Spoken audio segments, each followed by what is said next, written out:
Hello and welcome to Films for the Very First Time. My name is Jordan, and with me as always is Casey McGeorge.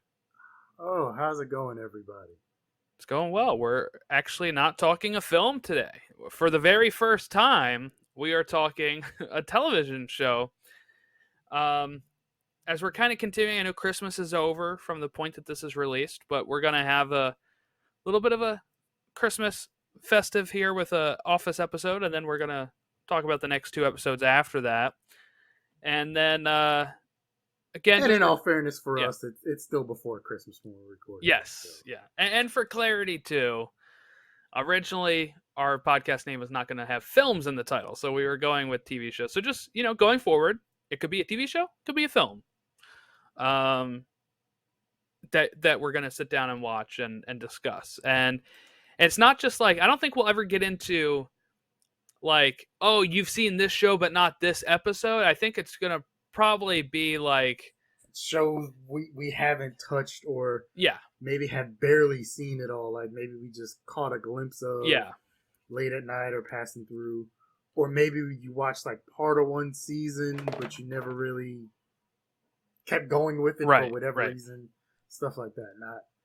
Not just because you haven't finished the series and you still got like two seasons left. Like, oh, we'll check out these three Yeah, episodes. so I think this will be, our only episode that touches on The Office. So we're not going to try to go to this well. I'm not going to be like, well, we're out of content, so Casey, watch another three as we as we get ready for another. Season one, episodes 1, 2, and 3. Yeah, that's next. No, just I wanted to do a Christmas episode. Then I was debating like, do I do? There's a two-part Christmas episode in season 3, and I was like, do I do this one and then jump to season 3 and do that Christmas episode? And then I was like, no, there's a lot of changes in the show. I feel like this season is the most basic, straightforward, new viewer friendly season. So I was like, let's just do this. And I think this is the best season of the show too. So um, I don't know if I even said what we're talking about. We're talking about The Office. We're talking about season 2, episode 10, 11, and 12, called Christmas Party, Booze Cruise, and The Injury. And The Office, for people that don't know, was a show that ran on NBC from March 24th, 2005 to May 16, 2013. Already been 10 years since the show went off the air, and is, of So, course, a US version of the British Office. so this was a mid-season replacement in when it first came out. Yeah, season 1 was 6 episodes. Yeah, I saw that when I turned on Peacock, and I was going through. Okay, no, I like I'd look up your message again. Okay, season two, and then look. So season one was 6 episodes. I was like, oh wow, okay. And then like I knew it was based off Ricky Gervais's British Yeah. show, but I hadn't. Um, man, 10 years since I know it was a big deal when it was on, and a lot of it was a big deal when the show ended as well. So wow, And it's it been became 10 an even years. bigger deal afterwards because then it hit Netflix, and then all these people that never seen it. Yeah, syndication was Yep. big. See that? So I think for some shows like that afterwards was a huge boom, and that was one of the big contentions during this last writers and actor strike. Colton Dunn, who we had on, Yeah. fortunate enough to have on Friend of the for show. when we did the break room, talking about Superstore. I think I remember him a couple weeks ago saying he wasn't going. The actors ratified the new contract, so it did go into effect. But I think he said he wasn't going to vote for it because he didn't like some of the things that were in there. Mm. One of it was he had contentions with. He brought up was the fact that he specifically said Superstore had a huge boom, but from Netflix and like Peacock after it went off the air, and especially during the pandemic when a lot of people were stuck at home. And he's like, I think he said he either got nothing or he got like pennies Yeah. for, the fact that people were streaming and watching this show. I think at one point Superstore was one of the top shows on Netflix and Peacock. Like Yeah, because I during think part it's of it. Netflix overseas and it was Peacock here. I mean, Casey, I get updates still on where we're charting on the break room, and we still Yeah. chart over in like Republic of Ireland, Czech Republic, and so of people listening to the show I still see years later. there's stuff on there from like, oh, you have a new follower on like the Yeah, Facebook yeah, page, which we should probably really revisit that at some yeah. We point, have to just finish because. what season 2. I think we were But on. just in general, we should probably revisit it Yeah, and maybe go back over to something. But yeah, he said, like he said, they had a huge boom and they got like nothing for it. And the same thing kind of happened with a lot of shows where people were rediscovering them or rediscovering their love for the show, or some people like younger audiences were discovering the show for the first time.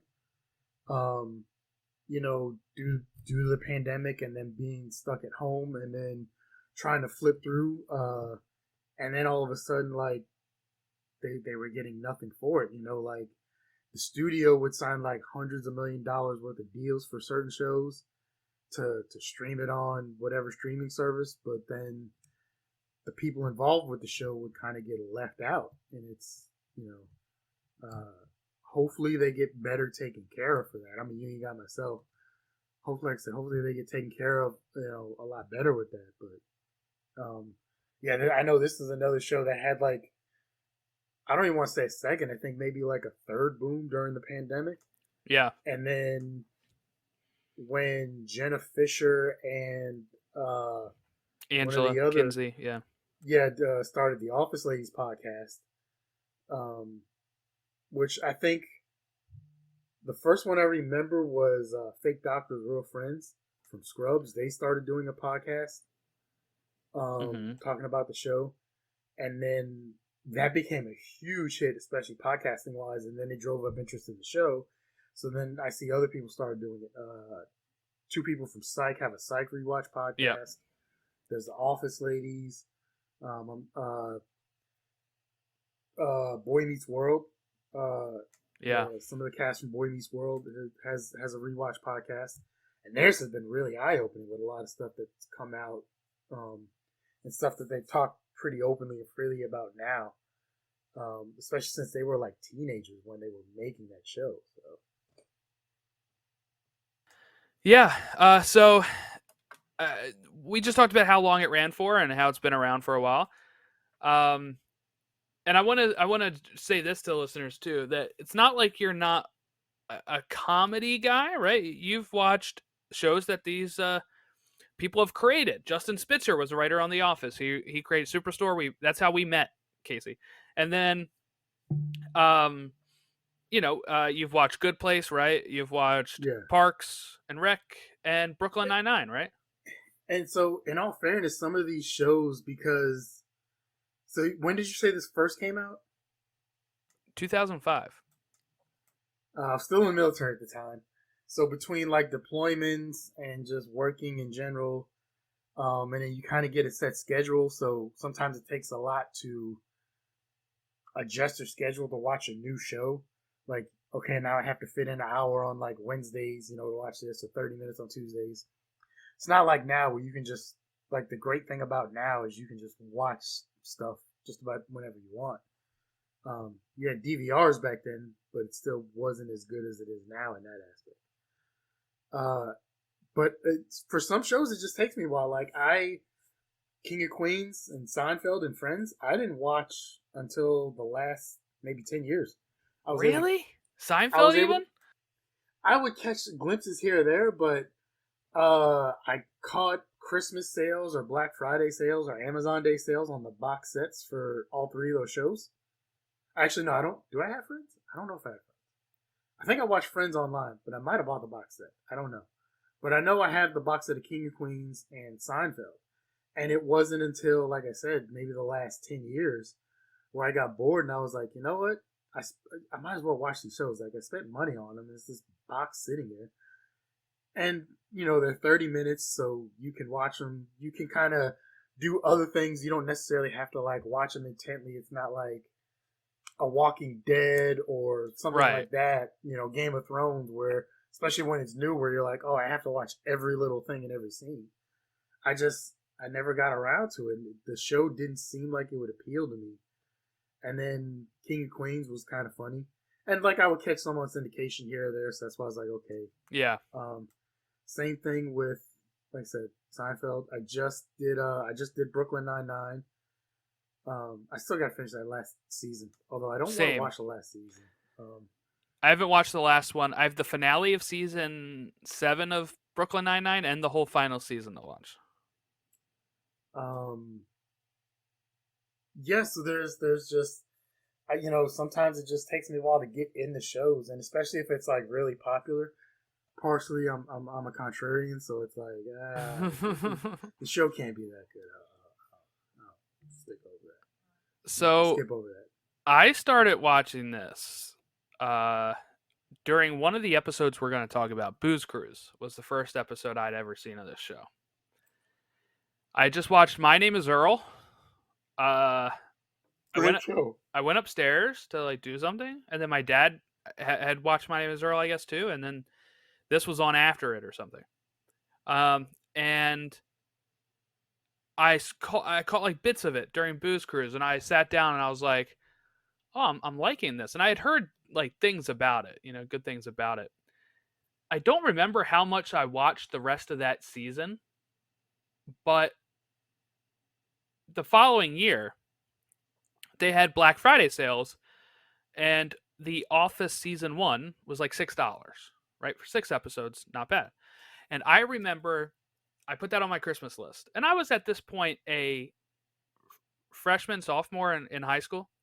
And I saw my parents buying it for me on Black Friday. They weren't great at hiding it, right? And every year on Christmas Eve, I get one gift from my parents that I get to choose before I moved out, of course. One gift that I get to choose on Christmas Eve. And I usually choose the gift that I know I got. So that year I was like, I saw you buy The Office season 1, so I want that. So that way I can still be surprised the next day. So I open up The Office season 1, and that night go upstairs and immediately watch all 6 episodes before I go to bed that evening. And then the next day was Christmas. The day after that, they have sales as well, and I went to a Target up in like York, Pennsylvania, with my grandmother and my mom, and they had season 2 on sale, and I grabbed that.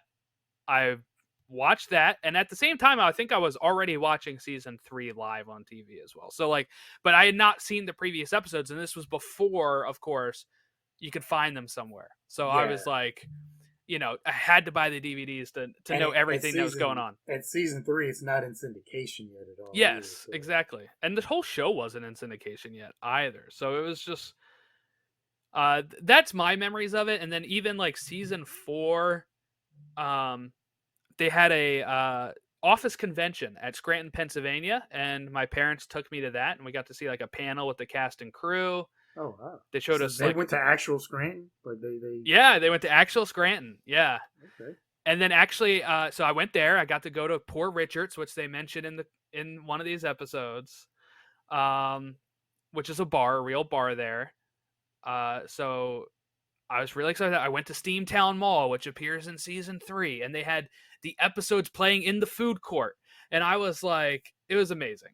I wonder if Scranton has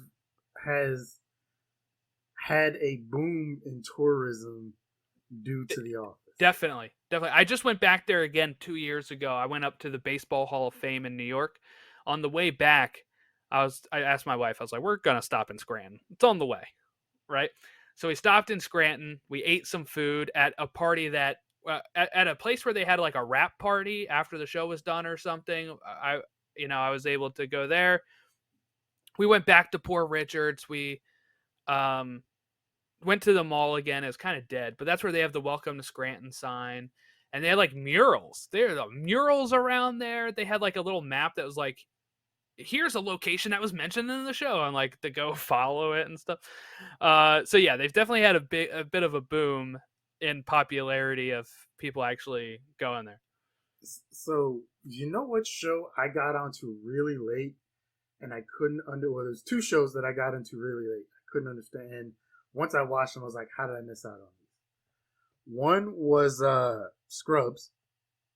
I I was getting out of the military, and I'd spend a lot of time at home, and I'd go through Netflix or whatever streaming, and like I put it on, I was watching it, and I'll never forget. It was an episode where Turk and Carla were talking about how they got to work together. They're gonna have a kid, and they got to listen to each other. And they set up a joke for the safety dance that I saw coming from a mile away. And I was like, it was just like, I hadn't seen the show, I hadn't seen this episode, but it was just choreographed. And I was like, oh, this is gonna lead to a safety dance joke. And I said the line almost exactly like I said the line of he can dance if he wants to, almost at the same time that Turk did in the show. And then I was like, how did I miss out on this show? Like, the sense of humor is just ludicrous. The other one I wish I would have been able to see when it first came on was Arrested Development. Yes. I kept hearing stuff about it, but I just never got around to it. I want to say it was 2008, 2009, somewhere in there. I just got rid of cable, and that's when I really got into streaming with like Hulu and Netflix, because cable was like paying like $150, and I was watching like 4 And they channels. had every Arrested Development on Hulu for free at that point. Yeah, so, and like Hulu didn't have a huge catalog that you could watch. They like just launched or something, right? It was like pretty new. It was still new. The biggest appeal for me was the fact that you could get like Family Guy and The Simpsons the next day. So I was like, I can just watch the next day. Like, I don't need to watch it Sunday night. Okay, cool. And then I was like, you know what? I was bored. I might have even been on vacation at the time. I was still in the Army. Might have even been on vacation at the time. And I was like, let me check this show out. And after about 2 or 3 episodes, I was like, how in the hell did I not watch this show? Like, just the writing and everything in that show, I was like, oh my God, this is genius. I'd actually seen a few episodes of Arrested Development when it was on the air, which is amazing because they kept moving it around. That it was a gift I was able to find like 3. I think I watched 3 episodes. I watched the one where Tobias has pictures of his balls, and he's like, and he's like, you see George Michael, like, Tobias is trying to climb up on the bunk bed. I remember that one for sure. I watched live. And then season 3, the one where it's called SOB, where they're trying to like save the show a bit, and they're like, no, Showtime won't want us or whatever. That one, the HBO, the home builders. I'll never forget that one though, where like Henry Winkler, the lawyer who's playing is like, those are balls. Wait, what? Yes. Those are balls. See, look, right there, you can tell. Those are balls. And then after that, I kept hearing how good it was, too, and I was like, you know what? I think I remember this show, and I bought the seasons, before I it was probably need to get it on DVD. I'll never forget one of the greatest two things in there. One was, I think I just blew myself. There's got to be a better way of saying that. And the other one of Michael goes to the refrigerator, sees a bag, don't open, dead dove inside. And I don't know what I expected. And he's like, I don't know what I expected. And like that's a meme that still you can see to this day for stuff where it's like, I don't know what I expected. Because someone like literally just told you what they're going to show you. Yeah, but like even season 4 wasn't as bad as people thought it was. No, I love season 4. Yeah. Just, Arrested Development was just so great. Truly ahead of its time. And, so that at the same time, I guess I should just clarify this for people too. I have like 3 favorite shows, and they are Lost, Arrested Development, and The Office. So those are like my top 3 shows of all time.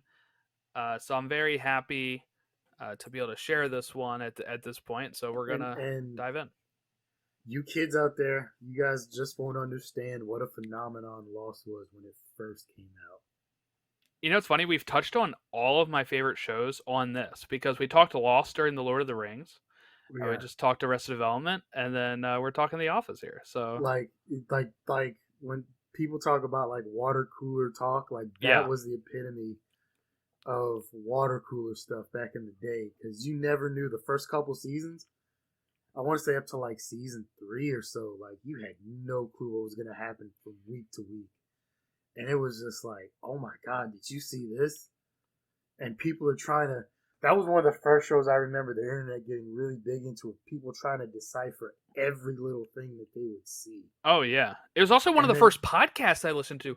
Damon Lindelof and Carlton Cuse had a podcast that they would release, and this is before I had an iPhone type thing, right? So I would have to download it on my computer, and I would either watch it on my computer because it was audio / video, I think, at times, or I'd have to like put it on my computer and then transfer it to my iPod to be able to um listen to it. But I would end up usually like after end of an episode or whatever, whenever they released their podcast, I would listen to it on my big desktop. Now I'm listening with to the speakers on. yeah. The speakers. Yeah. Now I'm listening to podcasts like in my car and driving. I'm doing my own podcast. It's crazy. All right, so we're gonna dive into Christmas Party, and let's start with that one. This was written by Michael Schur, who, of course, created Parks and Rec, part of Brooklyn Nine-Nine, and The Good Place. Am I missing a show there, too, that he created? No, that's probably it, right? Rutherford Falls on Peacock, too, if you watch that. And he was a producer on Master of None on Netflix as well. So he's got a... This is what launched Michael Schur. This is what made him the name he is today. So before we get into it, so I watched the episodes, right? And I get into, as the credits pop up, and you got like 10 seconds and it shows you what's next, and you can hit the little button to show the next episode.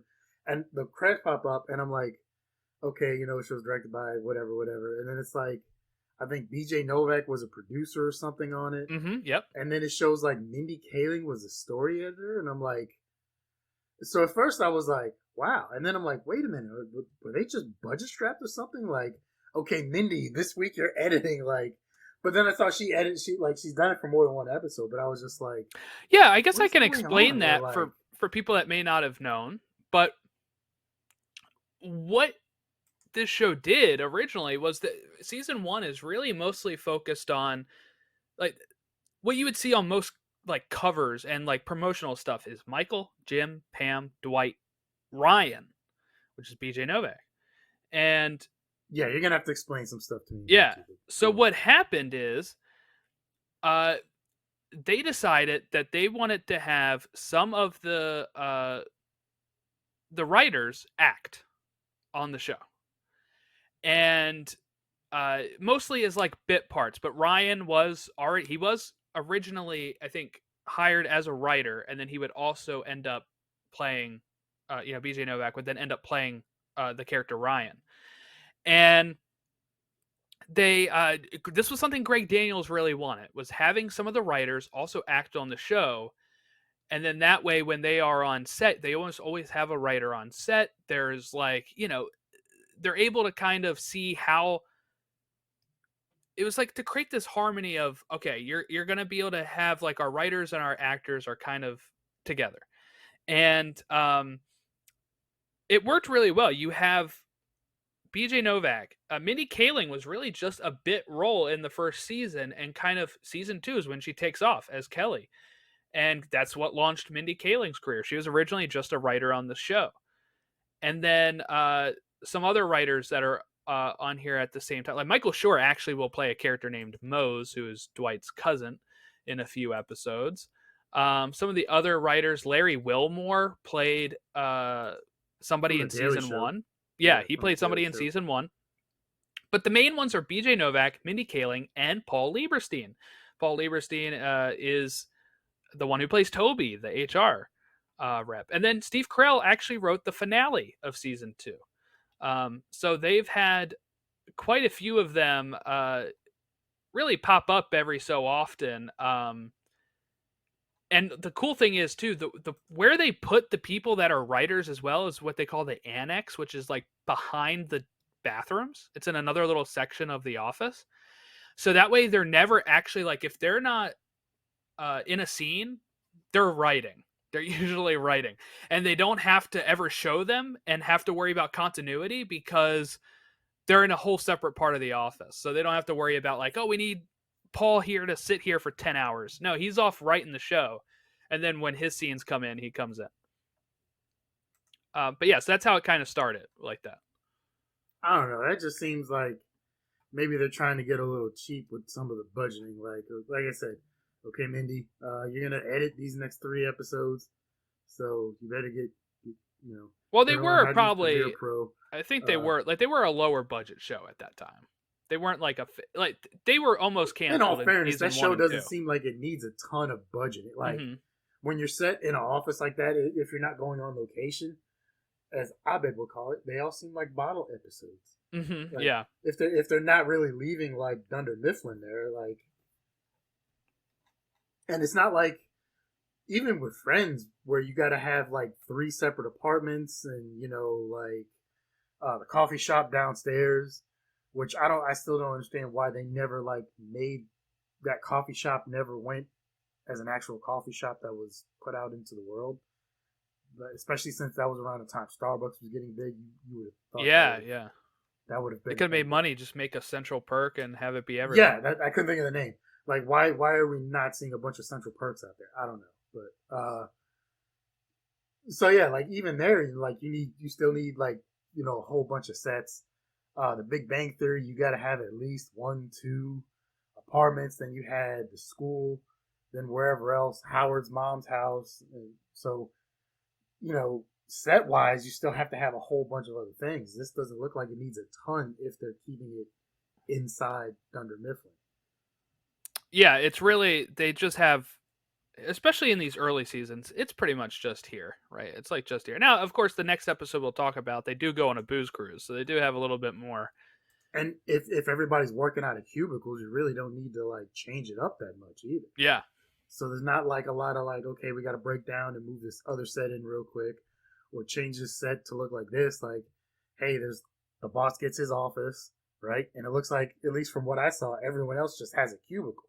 Yeah. Or it was an open floor plan. Maybe a couple people had cubicles. I think it looked like the HR people had a cubicle sectioned off to themselves. What was Oscar? No. Oh, for the accountants. Yeah, they have like a little area over there. Yeah. Who was the guy that he hates really bad? Oh, Toby. Yeah, he's HR. Yeah, he has. Yeah, that's what I was saying. Oscar Nunez. That's why I got Oscar from. Oscar Nunez is his name. Oh, that's the character name too, Oscar. Yeah, so Oscar is over in the accountants. Yeah, so it's him, Kevin, and Angela over with a little further right. They got like a little section themselves, but everyone else it looks like it's just an open floor thing.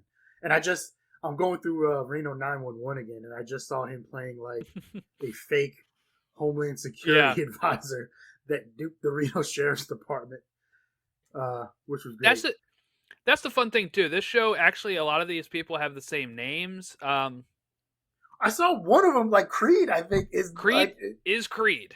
Yes, his name is Creed Bratton. Yep. I go on IMDb and I'm like, okay, come on, like what is going on here? Where you're just like, that name's good enough. Like, we'll just stick you with it. Like just. There's no reason to change that. What's going on here? Phyllis is played by Phyllis, and she was originally one of their like casting directors, and they just needed her to fill into a scene once, and then they kept her.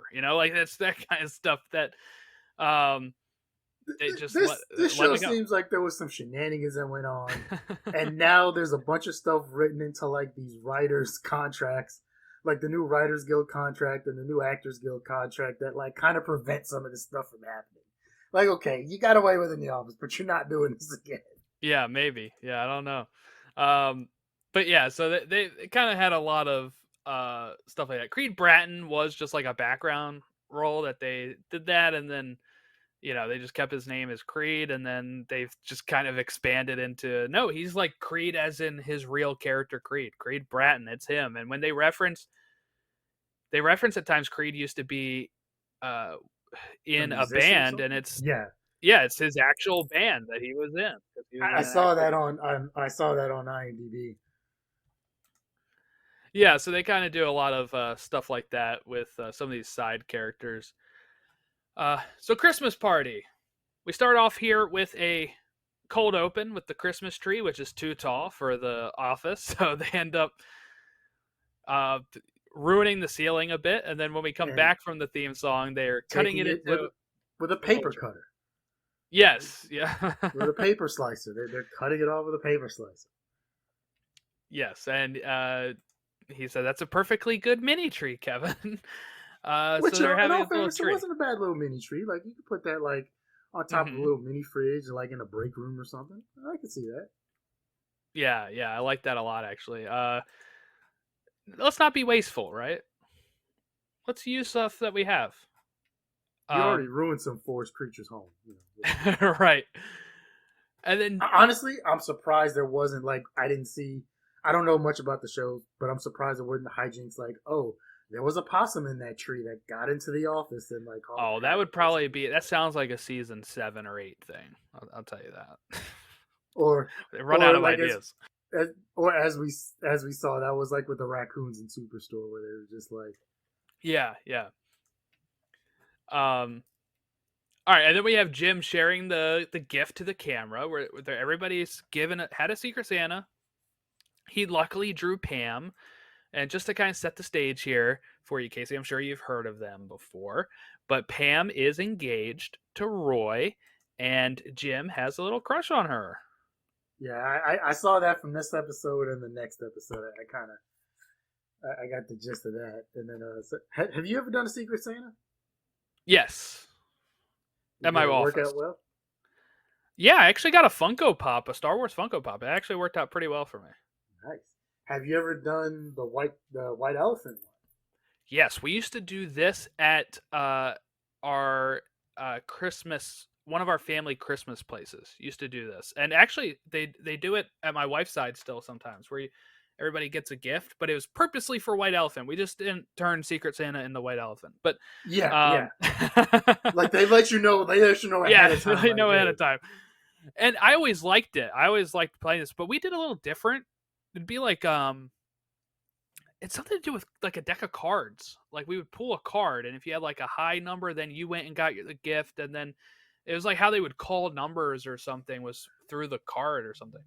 the one time I did it, it was at one of the smaller WalMarts I was working at, and like they let us know ahead of time like the gist of what it was because I had never heard of it before.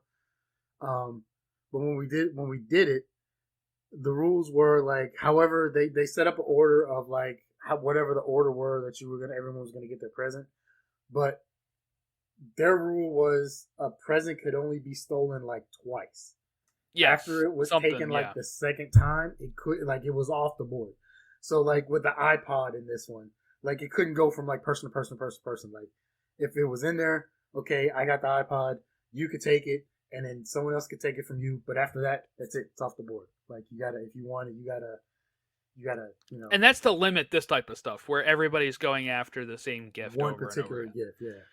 I forgot to say the synopsis. The Secret Santa gift exchange goes awry as Michael's Yankee swap. Ari or Arai? I guess it's a rye. I don't know. Is it? It's Arai. Sorry, man. Whatever. As Michael's Yankee swap lands personalized presents in the wrong hands. And again, this was Michael Schur and directed by I have it here, Chris McDougall. Charles McDougall. Sorry. But yeah, so then he's sharing his gift with the camera, which is a teal teapot that she's been wanting, and he stuffed all these little mini gifts inside of it, like a hot sauce packet that she thought was ketchup that she put on a hot dog, So I and put hot sauce on a hot dog. a yearbook picture. That's Like, actually a like a callback tape. to earlier in season 2. It looked like a mixtape or a tape. Yeah, Of some something sort. like that, and then like a note that that we don't ever really find out what was written in the note. Okay, so yeah, I was gonna ask about that because I see that he eventually ends up like taking the card or note back. That's never referenced again ever. They reference it. We never hear the actual note. They So bring this back in like the final season. I'm guessing it was probably him finally confessing his feelings for her. But then because like I said, I saw this, and eventually later, like her fiance shows up, and then that's eventually when after she eventually gets her teapot, Yeah. he I saw him like sneakily as they were hugging, he grabs it, It's like a puts it in his back magician. pocket. But Sleight I of hand. wasn't. I didn't know. I didn't know it was never referenced again, or like never really brought up. Yeah, it's I, referenced. It's just they'll never. I think they never wanted to actually say what was in there. Like you never hear him say the actual thing, but it does come back again, and it does it's very nice the way that they bring it back. I think Um, I think it's better left unsaid. Like we can all use our imaginations yeah, to think about what you're saying. I also saw that what's the actor that plays Jim? John Krasinski. John Krasinski got after the show wrapped, he got the teapot. He also is the one He that has the filmed teapot. the Scranton footage in the opening theme song. Oh wow! He was going to Scranton for like a scouting thing after he got the role and just filmed some stuff, and then they used it for the theme song. And that wasn't done on an iPhone, folks. That was probably done on a Actual video camera. recorder. Well, yeah, because Yeah. you even have Michael in this say, "Hey, let everybody have know my I got my digital camera." Between this and the last episode that we saw, where Michael goes to the hospital, this is a time capsule because he's got the little flip phone that he's using. Yes, yeah. And yeah, he's like, I'll have my digital camera, and he has to turn around to take selfies, which means it's probably way out of focus, and it's probably only got like half of one dude's head in the actual selfie. And just I remember the days of those little mini digital cameras and things. That's the only way to really date this show at this date television shows at this time, because fashion hasn't changed enough that you can really tell, and like the film quality is still really good. That I mean, I'm watching this show 20 years later, and it looks great, and it looks pretty standard. The only thing you'll notice is some like technology things. But if you go and watched a show in the 70s while you were in the 90s, it would have been a much bigger difference. Yeah, I was gonna say you don't even have to go back that far. If you look at something from like Or if you're watching or the 90s to now, it's it's dated. I think I talked to you about this before. The last Final Destination movie that they did, it turned out to be a prequel. It's like 4 or 5. Right, yeah. So like I'm not gonna unless we go through that whole series, you're probably not gonna watch like Final Destination 4 or 5, whatever it was. It was the last one, but it was pretty decent. But people were able to. The twist in that movie was basic synopsis is these kids in high school all avoid death somehow, and then death in some form or fashion is killing them off one by one, how they were supposed to have been killed, like in the order that they would have been killed, however they missed their accident or whatever, right? So I think there's 2 of them left, and they end up on a airplane flight. They end up on a flight that's going to Paris, which is actually the start of the original Final Destination, where a high school class was going to Paris for a school field trip. And some people were able to piece it together that it was from an earlier time between like license plates from the state they were in, I think it was New York State, and like some technology or some other things that they were able to see. But if you just watch the movie without trying to dig into it, thinking about it, you really can't tell that it's setting up to be 10 years earlier, a prequel that leads into the very first one, until you get to the twist at the very end, where all of a sudden it's like, oh, they're on this flight, and then you see like something break out that happens from the first one, and you're like, oh, this is not going to end well. Yeah.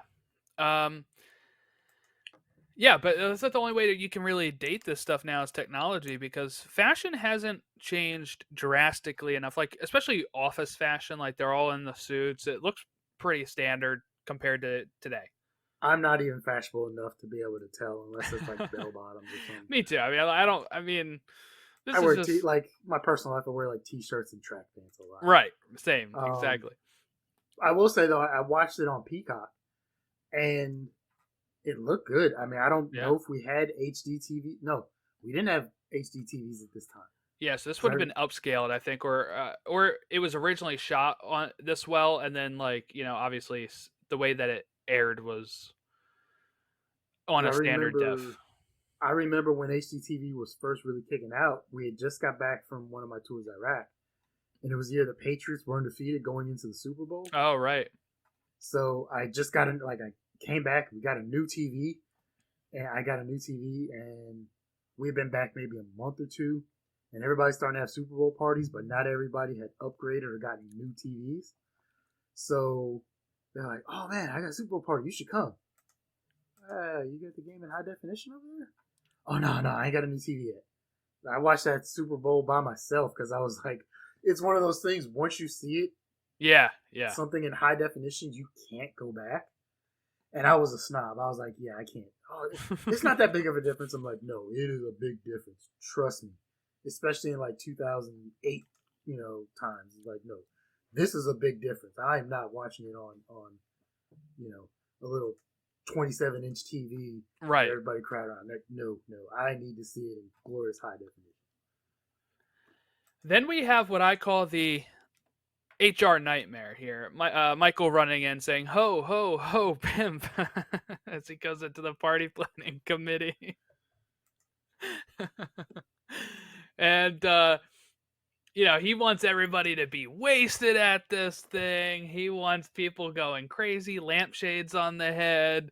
He wants it to be like this college party in the wants office. It to be like the Christmas party from Scrooge that we saw Yes, from the 70s or something. Rampant sexual harassment going on. He even said, like, I want people making out in closets. Yeah, like, dude, yeah. Which, I got some questions for you about a couple things we're going to get to, but go on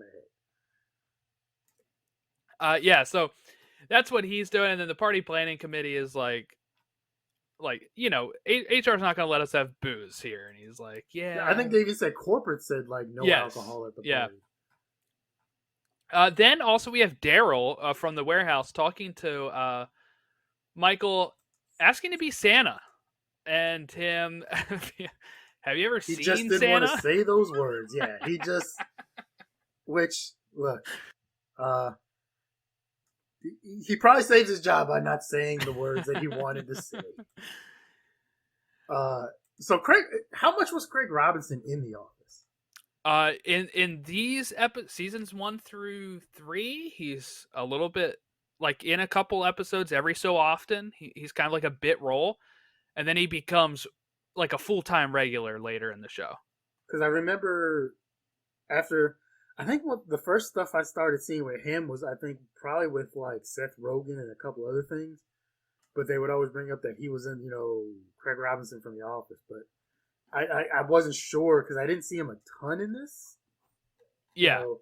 So I wasn't sure if, like you said, maybe he started out small or like he was just, I don't even know what he did. If he was just a comedian, just an actor, or what. Yeah, I think he was a comedian and he was in Arrested Development at one point. He was? Yep, in 2004, right before he was in an episode of Friends. He's the guy that when Phoebe's changing her name to like Princess Consuela and Paul Rudd's changing his name to Banana Hammock, he's the guy like behind the counter when they're doing that. Then he's in Arrested Development as God, who was he in that? Yeah, he was somebody in Arrested Development, and then that was all in 2004, and then he starts getting into like The Office, of course, and then he's in Knocked Up, Pineapple Express, Walk Hard. He was in a starring role once season 4 hit, and then he was in the show the rest of the way. Okay. But he was in like episodes here and there, like as a bit role, as this pretty much. Like he's the warehouse foreman. That's all he really did in this.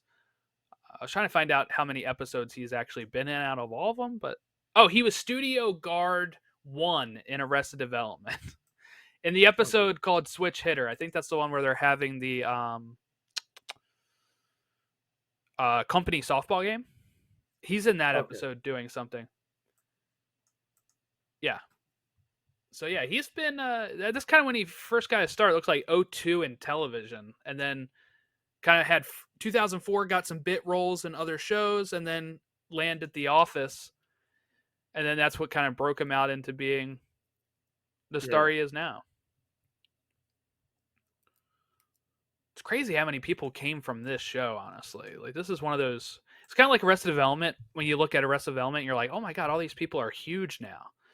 And kind of the same thing with this.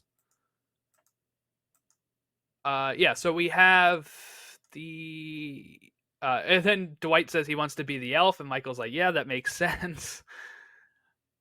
Okay, here's what I got. They put the gifts under the tree, and I got the full list of who got who and what they got. So Jim got Pam. He got her the teapot. Jenna Fisher chose to color teal because her husband at the time, that was his favorite color. And her husband at the time was James Gunn, DC Really? Studios and Guardians of the Galaxy director. Yeah. Yeah. And Don't really see them together, but. They're not married anymore, I take it. No, they are not. Wow. That's a couple. That could have been a Hollywood power couple right there. Jeez. Yeah. Toby got Angela, and he got her the Jazz Baby poster. Michael got Ryan, of course, the video iPod. Which I'll say as well. Thought that it looks like there were thoughtful gifts. She actually liked the Jazz Baby poster. Yes. And I can definitely feel with Toby, I guess, of like I felt weird buying this. Yes. Like, yeah, you're gonna if someone like him who looked like him went to go buy that poster, I would immediately anticipate the next thing was he would immediately be confronted by Chris Hansen and be told to take a seat. The funny thing is, they had to make this poster for the show. This thing didn't exist. Thankfully, like I'm kind of glad that something like that doesn't exist. Oscar got Creed, so he bought him a Shamrock keychain. Kevin got himself and gave himself a foot bath. Because he didn't want to tell anybody. That's the smart way to do it. That's the best thing ever right there. Like, yeah, that's awesome. Creed got Jim and totally forgot and pulled out an old shirt. Sure. Just threw it in a bag. And I love the video. He's like, yep, that's exactly what happened. Phyllis got Michael and got him the homemade oven mitt. Kelly got Oscar a shower radio. Stanley got Kelly a nameplate that says Kelly. Yeah, like who else is gonna like? I love Ryan's reaction to that. It's like, I figured as he holds up the thing that says Kelly. Dwight got Phyllis and for some reason gave her paintball lessons and paintball pellets. He's that person that buys gifts for people of stuff he wants and not what they like. Meredith got Dwight some shot glasses. Ryan got Toby a book of short stories. Angela got Stanley a picture frame. And Pam got Meredith a drawing of The Office. Pam is an artist. Then we have a moment where they do the Christmas tree lighting, which is, they're counting it down like Rockefeller Center, and it's like the dimmest lights possible. And then, yeah, because there was a conversation earlier of like, should I went with bigger lights? No. Yeah.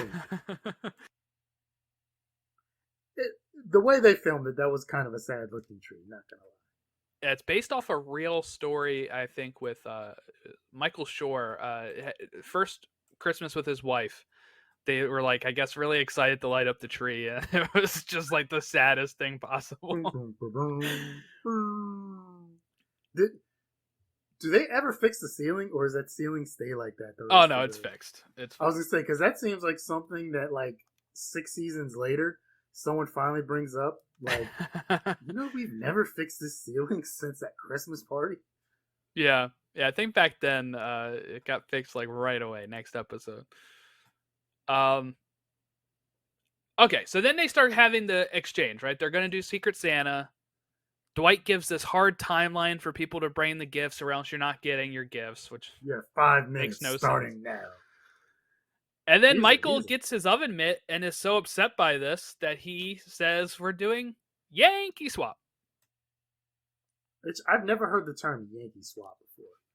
I didn't know this thing had a name at all. Like when we was my family's thing, we just called it like the Christmas game or like the present game. Like we didn't call it like White Elephant or Nasty Christmas or Yankee swap. They're all odd names, really.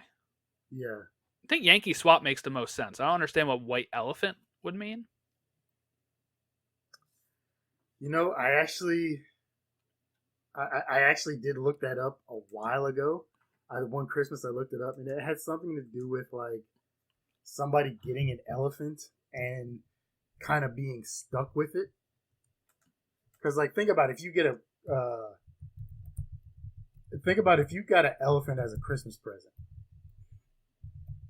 Like, there's a lot that goes along with that. Like, you have to take care of an elephant. You have to shovel elephant poop. Term white elephant is a metaphor for burdensome asset, property, or investment that's expensive to maintain but has no useful purpose. Oh, here you go. Here's one. I found Wikipedia.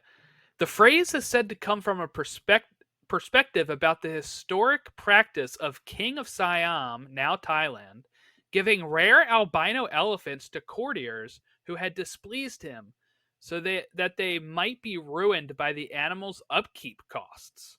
Yeah. Like, think how much it takes to feed an elephant, and then you have to house it and maintain it. It only works in certain climates.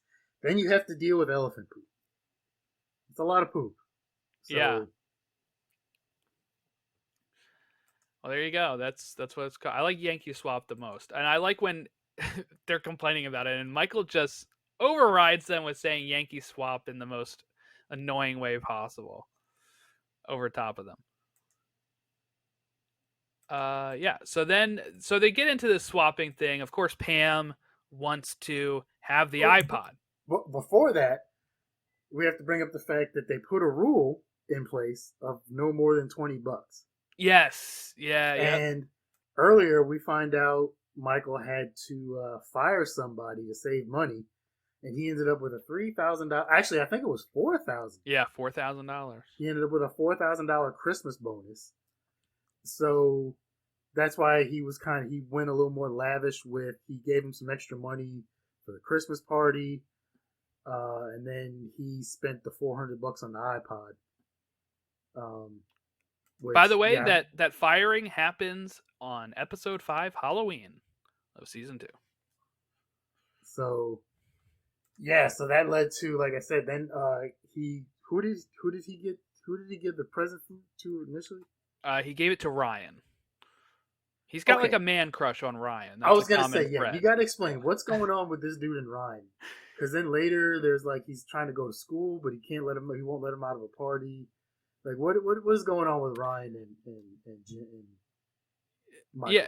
Yeah, it's a it's kind of like he sees Ryan as this protege who doesn't want to be protege. Yes, pretty much, and he has like this kind of man crush on him a bit. It comes up in quite a few episodes, and just kind of like that friend that Michael's kind of like the friend that wants to be friends with like the coolest kid, but just like coolest kid kind of just puts up with him because he has to. It's almost like the boss that wants to be your best friend, and Ryan is somebody that is in business school, and that's something Michael never really did, and he kind of has this regard for him that way, but also thinks he's, I don't know, it's just like this little man crush thing that they use quite a bit in the first couple seasons. And so he showers him with an iPod, $400 video iPod. I got this iPod around this time of year, maybe this season or the following season. I had a video iPod. And I want to talk about the iPod actually, because Apple did not pay for this. They just did it, right? They were thinking of a gift that would be kind of outlandish and way over the budget, and this is what they came up with because it was a popular thing at the time. It'd be like giving somebody an iPhone nowadays. And this show was kind of on the fence at this time. Season 1 almost didn't get renewed. Season 2 had kind of, I don't know if I would say struggled, but it definitely was more of a breakout in season 2, but it still wasn't like a surefire hit. It wasn't what it became yet. Right. And they made a deal with Apple in where did I have that at? I have it somewhere on these notes. They made a deal with Apple to put the show on in the second half of the season where they put the show on iTunes. iTunes to download episodes, which was kind of like a first at the time. There wasn't, I don't think, many shows at the time that were doing it. I remember this made a big deal. And it's kind of how I would catch up on the show at times too. When season 3 was coming out, I bought some of my favorite episodes on iTunes to have it. I'm trying to find the thing here because I know I just had it up here. But yeah, so they made a deal where they were able to put the show on iTunes, and by early January, right after the show's airing, The Office occupied 10 of the 20 slots in iTunes' list of most popular downloads. So, midway through the season, the deal was made with Apple to offer the show's episodes for downloads to the iTunes Store, and in this action in turn led to many fans buying the series before the DVD set was released. Again, we're going back to a time where there wasn't streaming, where we could watch the show right afterwards. Digital distribution at all. Right. It was like, it was one of those, either you watched it when it came on, or you paid $1.99 for the episode on iTunes. Not even that. Like, so this is the first one of that. But before this, either you watched it when it came on, you waited and hoped it got a DVD release. Yeah. Like in the summer or fall of the next year. Or like during the summer when, before the new fall season would start, sometimes they would kind of start that season over again. So like, say The Office ended in May, like maybe after like June or July when all the Olympics and sports and whatever big things are coming up and there's kind of a dead period, they might start like season 3 over again. So you might have to go back and wait for it to pop back up because you never knew when you were going to see it. Like if you missed an episode, it was gone. So a lot of people credit that with kind of like putting the show on a bigger map, showing that, hey, this is profitable. It's going to make some money. And I think part of what made that deal happen is kind of like this, just having the video iPod show up on the show and like, having that relationship with Apple enough to be like, hey, we kind of showed this thing. Now let's put the episodes on the store. And like The Carpet, which is episode 14 of this season, was the second most downloaded episode of the show, of any show, in the iTunes store. And then after the DVD release, it was the 17th highest selling DVD on Amazon that year. Just of any DVD, movies, TV shows, this was the 17th highest selling DVD. So it's kind of the season, like by the time that this show finished the season, it was kind of like a hit. But it's funny to talk about, Casey, after we've talked about Superstore and we used to do weekly ratings reviews and stuff. This show was kind of on the fence when it's premiering with 9 million viewers and hitting the episode we're going to finish talking about here was the highest viewed episode of the season with 10 million viewers. And it was on the fence. Right nowadays, now, that would you're be lucky. The number one show that would be the number one show in the country right now. Yeah. It would. That's what's crazy about it. It's not even that long ago, but yeah. I think when we finished Superstore, it was getting like 2.1 or 2.2, maybe up to 2.5 towards the end. Well, I'll double check that now. It's only been 2 years since we did Superstore, but it feels like so long ago. Okay. See, Superstore started with 7 million in season 1, and that was considered a moderate success. And season 6, finished with 2.41 million viewers. But that's just about everything now. And that was actually, and it wasn't canceled because of ratings. That was one of the highest rated shows on NBC at the time. It's crazy how much it's changed in less than 20 years. I was just listening to one of the podcasts I was listening to. They talked about the Academy Awards. So in like 2000, they said the show was listed, so the Academy Awards had 46 million people watching. This last one had like 12. It's crazy. There's so many more entertainment options, whether it's gaming, whether it's online streaming. People are doing other things, scrolling on TikTok. Like, people are not in front of the television all the time. They're doing other stuff. They're in front of a screen, but not, That the screen you want them to see. I'll be honest, that's why I'm kind of shocked that Quibi didn't work. Yeah, I was a Quibi user too. I was too. It gave us more Reno 911, and I loved it. Yes, there's some good stuff on there too. Okay, one of my favorite lines from this, I use this meme all the time on Christmas, so you'll probably see me post it, but is Michael, when everything's going wrong, saying like, "Happy birthday, Jesus. Sorry your party is so lame." I post that every Christmas morning, and sometimes I say it. And then eventually, after the iPod comes out, and they bring up like, wait a minute, dude, we got a $20 limit here. What is going on?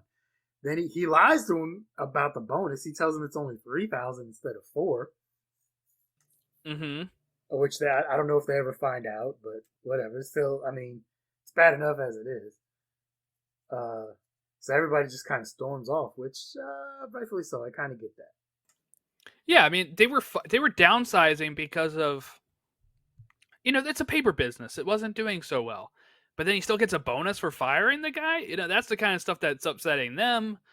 And then, of course, showing everybody up by buying a huge gift for somebody when the limit's $20. It makes everyone else feel bad. Then you get a hand-woven oven mitt, and you get upset about that, and then change it to where everybody's gifts are now in a game that are getting swapped. He really ruined the whole mood. So he tries to fix it. He goes and buys a bunch of bottles of vodka and asks the clerk if this is enough to get 13 people drunk or whatever. What was it, 10 bottles or 20 bottles? Yeah, I think it was 20. Okay, he spent $133, right? Oh, 15 bottles of vodka to get 20 people plastered. And the guy says, yes, that'll do it. Okay, hold on. So it was like $133. So he's buying a bottle of vodka for $8.86 basically for each bottle. That is not top-notch vodka that he's paying $8.86 a bottle for. If you're spending $8 on it. Not only is it gonna get you plastered, you are probably gonna have a really bad hangover the next day with an $8 bottle of vodka that you're just slamming down. Hopefully it's a weekend. Like a week, like this is like a Friday party. Or like a Thursday night going into Friday for the long weekend or something. Yeah. I don't know. From what little I know of Michael Scott, it's probably a Tuesday afternoon. Like the day before. It's like the day before Christmas Eve. No, I wouldn't even say that. It's probably like the 19th and it's Tuesday afternoon. That would be you nailed it. The 19th is Tuesday this year. Did you know that? I did not. You nailed that. I also say, like I said, I don't know much about Michael Scott, but he doesn't seem to have planning is not one of his strengths. No, it is not. So it is not. I'm gonna say hold on. What? Yeah, never mind. I was gonna look up what day was the 19th on in 2004, but let's not go there. Oh, I'm gonna do it now. It's an easy scroll for me. Hold on. The 19th was a Sunday in 2004. Oh, that's 2004. Sorry, I got to go to 2005. Okay, so it was on Monday? Probably, unless if there's like a leap year issue here. No, it was a Monday. You're right. Yeah. That'd be even worse. Like start the week off like this? That would be bad. Okay, so that means, so I'm guessing this was probably like the 19th or 20th. And it's Monday or Tuesday, and Michael decides he's going to have this Christmas party and buy them $8 bottles of vodka to get bombed on. Yes. So he goes and gets them. They start having a party. Meredith is going to flash Michael at the end here. Okay. Takes a picture of the photo. Time out. What is going on with this? Because this is in the 3 episodes that we saw. She was topless in 2 of them. That's true. That's true. Or she pulled her breasts out at some point in 2 of them. Is there a story behind this? Is there a reason why she flashed Michael? Was she just drunk? What is going on? So she is an alcoholic that is also like kind of a sex addict. Okay. But this is kind of like the first bits of that with these episodes. Yeah, because I remember when he popped in with the alcohol, when he popped in with the vodka. I think she was the first one to say she wanted a drink. Yeah, and she said, and then she talked to the camera saying she's gonna be giving up Drinking alcohol during the week. during the week. Yes. Yeah, after New Year's, which you got to start somewhere.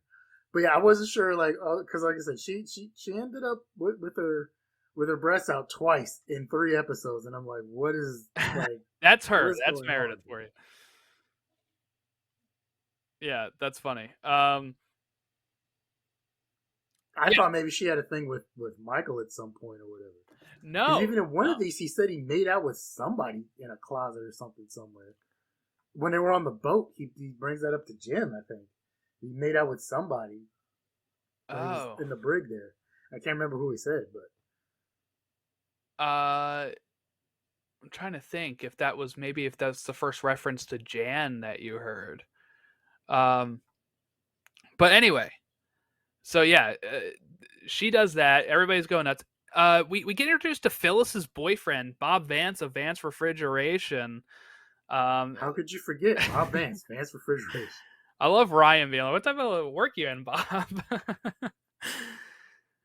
But they're in the office next door. You might even have seen their sign when Michael was talking to the camera out in the hallway at one point. They had Advanced Refrigeration. They're like on the other side of that building. Yeah, I saw that in the IMDb too. It was like, yeah, his office is outside. I was like, oh, okay, so it's a communal office. It's a shared Yes, office. there's I think 5 offices there or something. And then he invites Michael out to Poor Richards, and Michael's kind of like, "Oh, I got invited to something." He usually doesn't. That is a common theme throughout the first little bit here. How many times these people do not want to spend their free time with Michael, understandably. I will say this: I can see why. I can see why he's not invited many places. Yeah, yeah, he's usually a little wild. I also saw in the IMDb that apparently in one of the scenes you can see Toby in the is it Toby? Oscar in the background trying to clean up the like trying to doing the job of HR as he's supposed to do it and trying to get the alcohol away, but apparently it just doesn't work and everybody ends up Yes, yeah. right. All right, so that was Christmas party, which was the first Christmas themed episode of The Office, and in my estimation, the best Christmas themed episode of The Office. And we will move over to Booze Cruise, the first episode I've ever seen of the show. And we get the cold open here with the. Oh, let me do the synopsis and stuff first. I gotta stop skipping this stuff. Okay, so synopsis for Booze Cruise: Michael tries to motivate the Dunder Mifflin crew with a surprise harbor cruise, and a buzzed Jim makes a confession. And this one was written by Greg Daniels, who of course created the show and also created Parks and Rec and King of the Hill. And it was directed by Ken Kwapis and premiered January 5th, 2006 on NBC. And this episode starts off with the cold open where Jim has put all of Dwight's possessions in the vending machine and then gives him a bunch of nickels for him to get his wallet out, which somehow he got his wallet and put it in there as well. And Pam's obviously playing along with this. What's that face, That's Casey? that's the kind of thing that somebody's head goes through that vending machine. Not an advocate of violence, but I'm also like I get maybe a small joke here or there, and I guess I saw they have an ongoing prank war throughout the entire Yes. series. And look, okay, between those two, if both of them are into it, that is fine. The problem with that is sometimes it tends to spread out to other people, Mm-hmm. and there are some people in places who are not involved in these, don't want to be involved in these prank wars. Like, no, no, no. That's no, not not. You're getting either you're getting my stuff out of this thing, or at some point I'm putting you through the glass of this vending machine, and I'm getting my stuff out one way or the other. Like this is not happening. I like it. I think it's fun. Now, of course, I would never do this to somebody because it is It's one thing to see it in television. It's another thing to actually do this to somebody. I feel like it is very mean. Um, Yeah, there's nothing funny about this at all. I was yeah. not a fan. And then we get them reading after the theme song Michael's note here, where he's telling them to bring a ski mask, bring a bathing suit, and A toothbrush. yeah, trying to keep everybody on edge where this corporate company, bonding session is supposed to take place.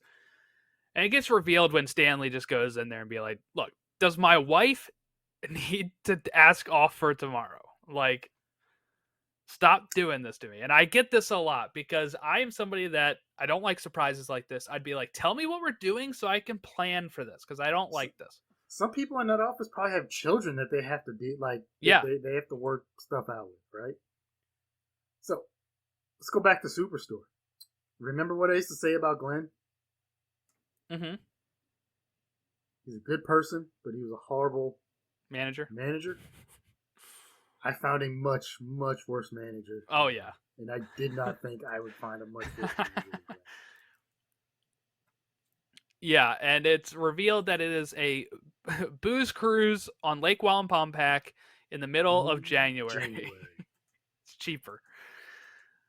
In January. Yes, and apparently in real life this cannot happen on Lake Wallenpaupack because it gets so cold the lake gets frozen over and they have to remove the boats in October. So a little bit of a fun trivia note there. I was actually kind of curious about that, not about removing the boats, but I'm like, how are they? Like, I didn't bother to look up if it was a real lake or not. I figured 50-50 chance, maybe it's a real lake. Maybe they just made up a name for a lake. I also thought, if this is a real place out there, I know how cold it gets up north up there. Like, how are they having a cruise on this lake in the middle of January? Like, where's it cruising to? Like, there's no place to go. Right. Yeah, just cruising around the whole lake, I guess is what it's doing. 10 minutes for later, people to get drunk. Done. Yeah. And Michael says he is the captain of the office. And he tries to stretch this metaphor out a bit. What is the sales department? And I love Daryl being like, it'd be the sales. He means like actual sales. And Dwight, Michael thinks he's being an idiot. It's like, yes, very good, Daryl. They do have sales. Or like, the sales department makes the sales. Yes, very good. And then Michael then tries to say, well, actually, maybe it's the furnace. And they're happy singing their ethnic songs in the furnace shoveling coal. He's like, actually, maybe that's warehouse. Yeah, where it just so happens to be all the ethnic people happen to work. Yes. And then there was the whole Titanic thing. They died. Yes. They died. Yeah. Anybody see the movie Titanic? Jim, of course, being like, I'm not sure what movie you're referring to. Just upsetting Michael, and he's like, well, you've seen the movie, the ones of you who have, and really just kind of keeps trying to stretch that metaphor out. And then, of course, Jim makes the bet to the camera that I was going to say, I love the bet. Within the first hour, yeah, he's going to be at the front of the boat saying, I'm the king of the world. Or I give you my paycheck. I'll give you my entire paycheck. And yeah, that's one of those where if you know someone so well, you're like, yeah, this is a definite right here. It doesn't even take an hour. It takes a minute. As soon as they step on the boat. We also get Michael singing the Gilligan theme song and naming who everyone is. So I have this written down. Dwight is Gilligan. Stanley is one of the Globetrotters when they appear. Kelly is a native. Angela is Mrs. Howell. Pam is Mary Ann. How has HR not had a talk with this dude yet? Jim is the professor. Jim's girlfriend at the time, Katie, played by Amy Adams before she broke big. Yeah, I saw that too. I was like, wait a minute, Amy Adams. Yeah. She actually is not a worker in the office. She is she sold purses in season 1. And then as like a traveling salesman, and then Jim started dating her, but he names her Ginger, and then Michael says he's the skipper. Once again, how has HR not had a very serious talk with Michael Scott by this point? Yeah, they explore that later on with how like they kind of almost at times turn a blind eye with how good he is at sales, because like they turn a blind eye to this type of stuff because of how good he is at sales. There's another great episode in this season that I probably would have picked if I was picking just normal episodes, but it's called Sexual Harassment, where very focused on Michael getting into some trouble with some stuff he says. That's what she said.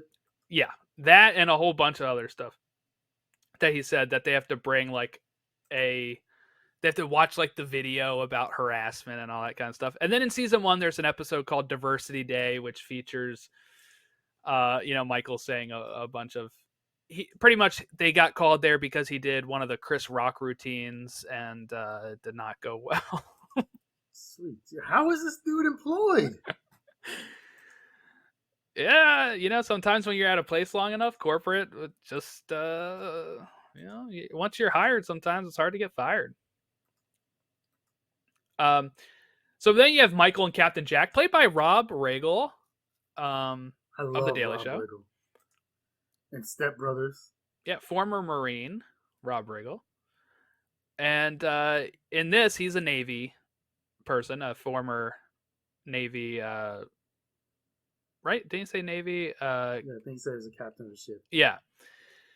And Captain Jack is his name here. And, Michael and Captain Jack keep having a little bit of an exchange because Michael's trying to run this whole boat, right? And he's really bought this package to have his leadership thing with his company, but there's other people on the boat.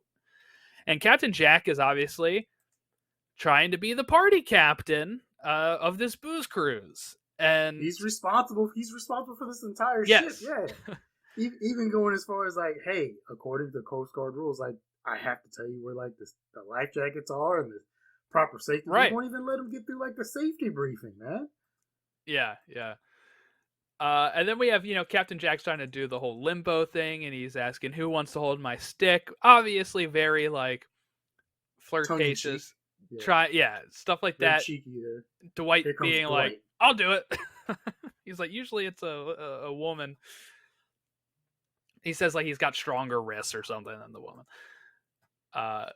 And then Captain Jack instead shows Dwight the fake steering wheel. It's like he knows exactly the type of guy Dwight is. He's like, if I just give this guy a task, he will stay on that. He will stay on that task until it's complete.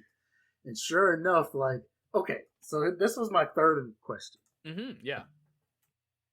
What is the deal with Dwight and this lady? Yes, Angela. They are having a secret office romance that nobody knows about. That everybody knows about? Nobody knows about it except for actually Pam, which will be referenced in the next episode as well. Yeah, I was going to say, even if she didn't know, she was able to pick up on something, right? That there's something there. But I thought it was one of those, I figured, okay, there's something going on between the two of them, but I thought it was one of those, like, nobody knows, but in reality, everybody knows, but they're just playing along like, oh, yeah, they think we don't know that they have some things going on, but whatever, they just go over with that. Yeah, and she's trying to get him to come away. He's like, you want me to run aground, woman? And then we have the dance contest that I love this dance too. This is Michael, just absolutely. Steve Carell is so great in this. Apparently, role. that was mimicked after something from the British Office.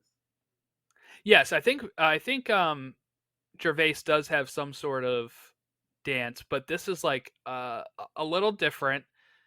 I like the music that's playing with it. He's really having a good time dancing. Question. You might have an answer to this, you might not. So I think they were playing Sean Paul. Or a version. Okay, I listened to it. I watched it on Peacock. Yeah, Get Busy by Sean Paul. Yep. I think it was a version of Get Busy originally by Sean Paul. But because I have it on Peacock, there's a chance that they had to dub in that version as compared to the actual music. So when this first initially aired, which maybe you saw, I don't know. You said you saw. Yeah. You probably don't remember. Was it the actual song? Because this seemed like a knockoff version of the song. It was just the music, because I think the band's playing it. So I think it's the live band that Yeah. that is there playing the song. Um, So I thought it it's was been something we this talked version the whole time. like we talked about before, how especially with streaming, there's a lot of issues with music rights because Right. when they signed these contracts initially, there wasn't streaming. So, and now when they try and renegotiate it, these rights holders to music want more money because millions of people are now going to see it. And so, like Scrubs is a big one with their music, like either stuff that's on Peacock or I think they even had taken out of some of the DVDs, maybe. Yeah, some But they shows don't. had to have DVD releases without some of the songs. Yeah, they had to dub in secondary songs or other music. And I know, like, because they even talked about it on their podcast, Fake Doctors Real Friends, where they talked about, like, yeah, they were very meticulous about the music and, like, trying to go through and pick certain songs that match certain moods and scenes and everything for these shows for when they did Scrubs. But then now with streaming, they can't, it's sometimes it's just placeholder music or something entirely different and it doesn't really fit. So I wasn't sure what happened there, but now that you say, I forgot they had a live band. That probably makes more sense. Yeah, it's probably why it sounded a little different. I just like him like slapping his legs as he's doing this weird dance, and yeah, Steve Carell physical comedy is fantastic. yeah. The first thing I saw him in was Bruce Almighty, Oh, okay, yeah, yeah. and That's to probably the this, first. No, was that before or after Daily Show? I saw him in one of those first. I never saw the Daily Show, so I'm not sure Oh, honestly. okay. But I have you seen Bruce Almighty? Yeah, like a long time ago. I'm just trying to figure out what I would have seen him in first. The scene where he got the role over Jim Carrey's character, and Jim Carrey makes him start spouting nonsense Yeah, and yeah. gibberish. To this day, like if I throw that on YouTube, I will laugh until my stomach hurts. It is one of the funniest things I've ever seen. And with those two, with their physical acting prowess that they have and how they can contort their faces and do, oh, it was just fantastic. And that's another thing that helped this show out. Not, I was going to say the movie. Steve Carell blew up between seasons 1 and 2 with 40-Year-Old Virgin. That was right at the same time. So Yeah. that's another thing that helped this show start gaining more ground in season 2. I think I read somewhere as well that they ended up changing his character a little bit from season 1 to season 2 as well. Yes. Partially because of 40-Year-Old Virgin, and they realized stuff that he could do, partially because they thought maybe his character wasn't working in season 1 as well as it could be. Yeah, I season could have 1. been reading that wrong. But I actually like season 1. Some people say like skip it and stuff, but season 1 has some gems, but he's more mean-spirited in season 1. More like a Ricky Gervais. Just like if you could picture what a Ricky Gervais character would be, more like that. In this, they kind of gave him a little bit more heart. More of like he's a doofus that doesn't realize what he's doing on some of this stuff. Not trying to be mean spirited when it comes to some of the stuff he says. Just kind of like that. And then they also made him more competent at like selling. They really focus on that in a few episodes of like there's times where you're like, oh, I see why he was promoted at some point because he is actually a good salesman. But yeah, that's kind of the changes they made in that. Where's my notes? Okay, yeah. So then they have the dance contest. Jim and Pam go out and have a conversation on the dock that is very awkward. This is a time where Jim's probably debating, should I say something? Especially at this point, she's complaining about Roy, who's just watching Daryl take shots. So, from what I got from this, obviously Jim is madly in love with Pam. Right? It's the age old trope in television sitcoms. Will they? Won't they? And especially like the guys usually like head over heels in love, but she has a love interest, can't pursue her, blah blah blah. We've seen it in how many Superstore and various other things. Yeah. Right. I also got the gist that either Pam knows or Pam has a thing for him too, but unfortunately she's kind of trapped. I don't know if that's the right word because she is engaged, but as we find out a few minutes later, she's been engaged for like 5 years at this point. He doesn't have a wedding day or anything set up. Yeah. Um, but yeah, so like she's feeling him as well, but she's not acting on it for whatever reason. Yeah, and to give some background, there are some other episodes in this season where you kind of see more of the Pam side, where you see she has feelings for him too. It's kind of like they both have feelings for each other, but they don't realize the other person does. And also, she has been with Roy since high school, so it's kind of like this. I don't know. I would say almost like stereotypical story, right? Of like high school Teenage, sweethearts yeah. that never really like he never actually really treated her all that well, and then Parents probably expect them to be yeah, together. and then she Now, actually meets Jim, and then like he treats her the way that she actually likes, but she doesn't really know. Is this friendship? Does he like me? Like that type of thing. now, does everyone else in this office have a feeling or no? Obviously, we see later he kind of confesses to Michael, who had no clue. Michael. Yeah. Okay, but in all fairness, that's Michael. So him having no clue, like I couldn't tell if that's just because, like you said, he's kind of a doofus and he might not Yeah. have a clue of something that's so obvious, or if he was just does everyone else in the office not have a clue either? Is it one of those like? Cause to me, it seems fairly obvious. Now, once again, we're watching from the outside, Right. Right. but it's like to me, it seems fairly obvious. It's one of those like you'd be able to look at it like, dude, either pardon the phrase, either shit or get off the pot here. Like, The next episode after the injury, called The Secret, actually kind of deals with this because Michael, who knows the secret, accidentally blabs about it. And imagine that. I believe nobody was really catching on, but they, as the show kind of goes on, there's more.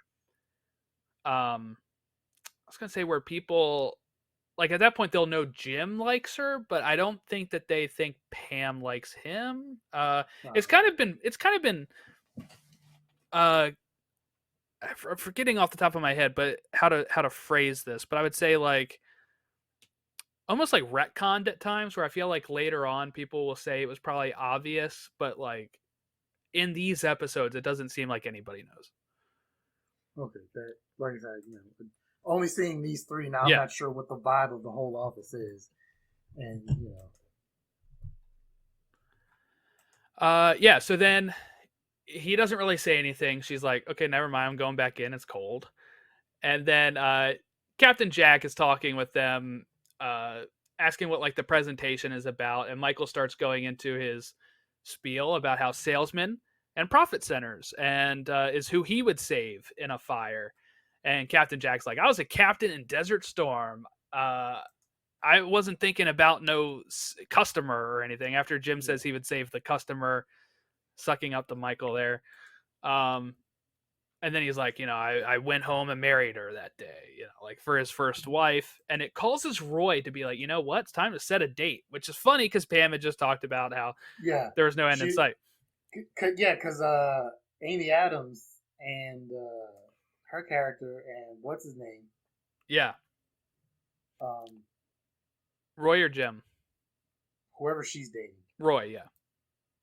yeah, they were just talking, and they just got engaged themselves or something, or Oh, no. Okay, yeah. So, because Amy Katie, Adams, yeah, Amy Adams asked Pam about like, hey, what's it like? what's it like to be engaged? Yeah. And that's when she's like, I've been engaged for 5 years and we haven't even set a date yet, so I'm the wrong person.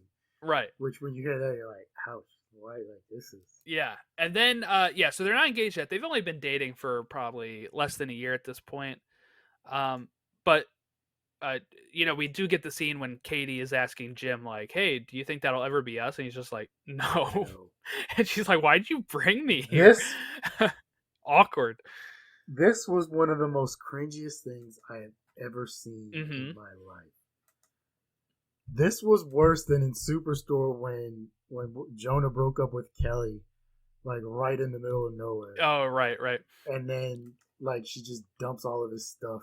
Brett ends up wearing his bar mitzvah shirt and everything, which is awesome. But like, This was just so sudden and so out of nowhere where he's like, no.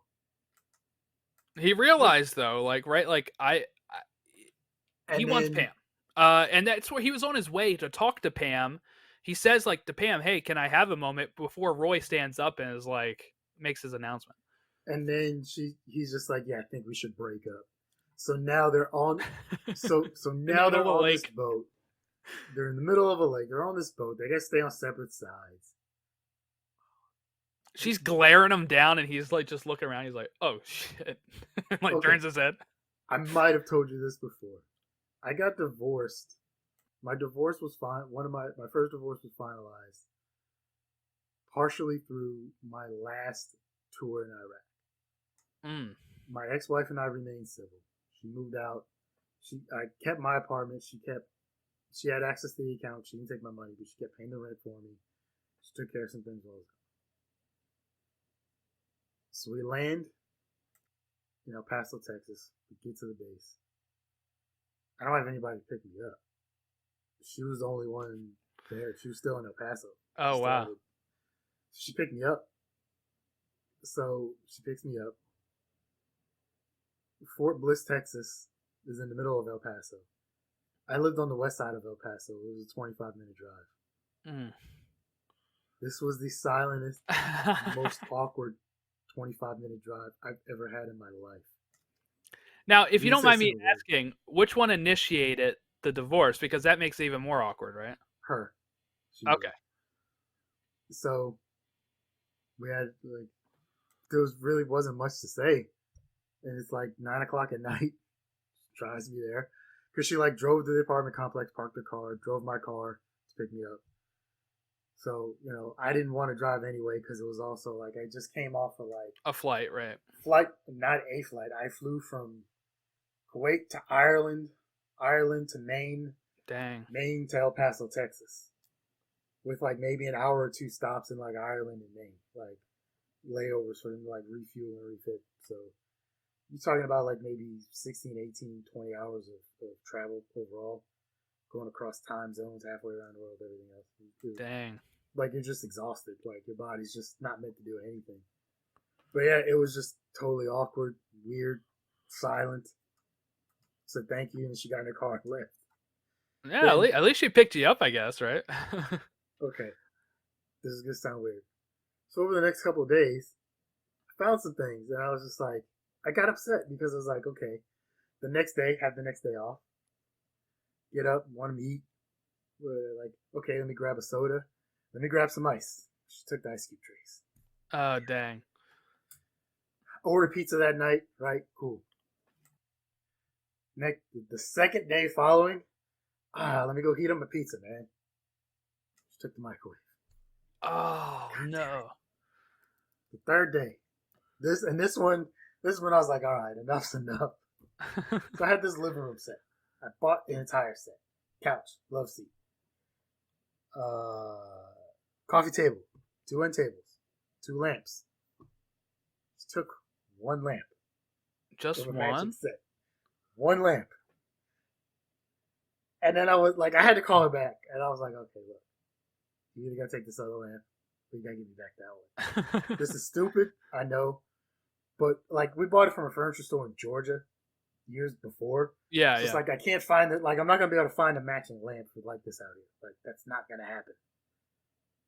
Like if you'd have took both of them, I wouldn't have said anything. Like it just would have been like, okay, chalk it up. Like it's like, but I was like, no, I gotta put my foot down on something. Like this is just, I can't do this.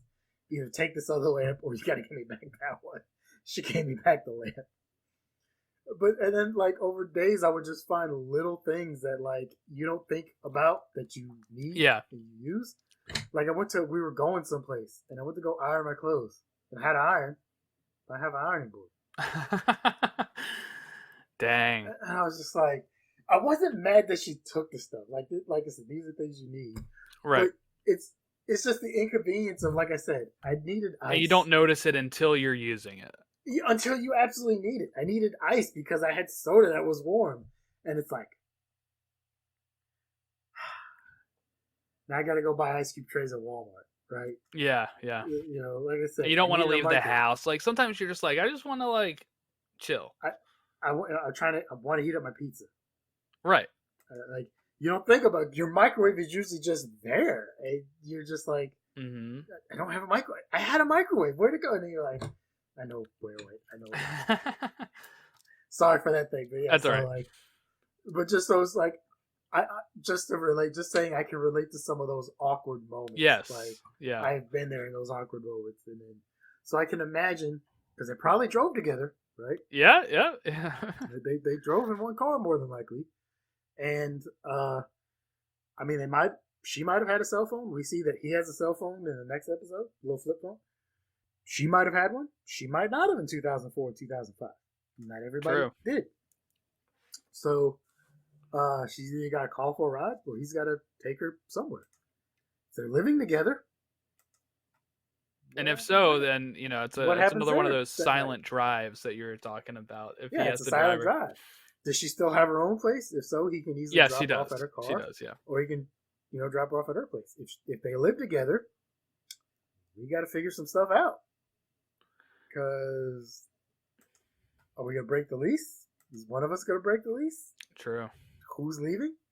Who's getting what stuff? But there's other things that have to be happen here. A great line here too is when the Captain Jack's like, "Hey, I can marry you guys," and then Michael being like, "I can marry you as manager of Dunder Mifflin," and then she's like, "No," he's like, "Then I'll give you away." Like, dude, Yeah. you're not gonna play a role in this wedding right now.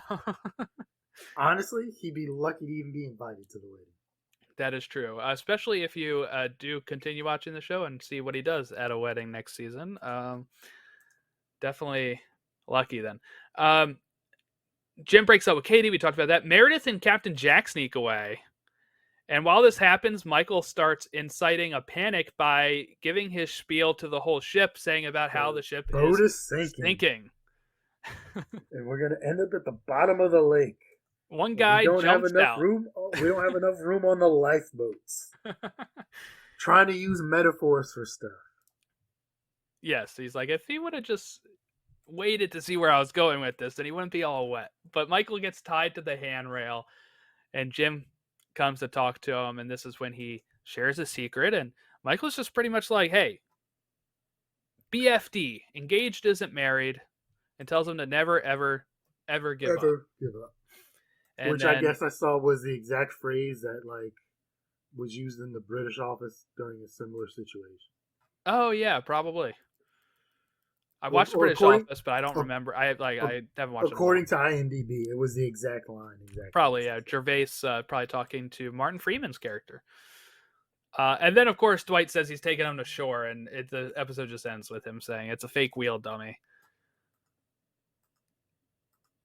All right, and we can move over to the injury, the third of our 3 episodes. What the hell is this dude doing cooking bacon in bed? Let's see the synopsis here. Michael demands attention from the entire office after he accidentally cooks his foot on a George Foreman grill. Which, when I read that, I was like, okay, how in the blue hell do you burn your foot on a George Foreman grill? Like, I need to find out. I need to watch this episode just to find out how this is humanly possible. Yeah, I was interested. So you do read it right before you press play, then? Yeah, I'll like check, especially for a show I haven't watched. Mm-hmm. If I'm in a real binging thing, I'll just let it keep going, and then I'll pick up my phone and I'll go on IMDb. So I can just hit the next button to see. Yeah. Read the quick synopsis there. But sometimes if it's like this, where a couple episodes, I can back out real quick, read the synopsis for the next episode, and then just continue on. Yeah, so this says injury written by Mindy Kaling and directed by Bryan Gordon. And this premiered January 12th, 2006 on NBC. And yeah, the cold open is Michael calling, asking for somebody to pick him up because he doesn't really want to share why, because it is embarrassing. But they send Dwight to help, and he's like, please don't send Dwight. And they don't send Dwight. Dwight goes himself. Action. Yeah. And he wants Ryan to pick him up. He wants Pam to pick him up. And Dwight goes. He gets an accident and gets a concussion. But we learn from Michael's talking head here where he says, I like the smell of bacon in the morning. I lay out like 5 or 6 stripes of bacon on the Foreman grill. I wake up, plug it in, turn it on, fall back asleep, and wake up to the smell of sizzling bacon. Sue me. And I'll then say he, that's not a bad thought. Like, yeah. I was gonna say here, is this safe? How long is he going back to sleep? That's what I want to know. Like, I'm guessing he only goes back to sleep for maybe 5 minutes, wakes up, the bacon's done. But yeah, I mean, if you're cooking bacon on a George Foreman grill, right? yeah, You can cook both sides. Like when you put the lid down, figure maybe 5 minutes, 8 to 10 at the most. yeah, because if you fall back asleep and you don't wake up, then this thing could be a fire hazard here. So what we recommend on our podcast is do not cook bacon and then fall asleep on a Foreman grill. Don't cook it on a Foreman grill while you're laying in bed and fall back asleep. That's my recommendation. And then he reveals he woke up and I guess forgot it was there, stepped on it, it clamped down on him and burned his foot.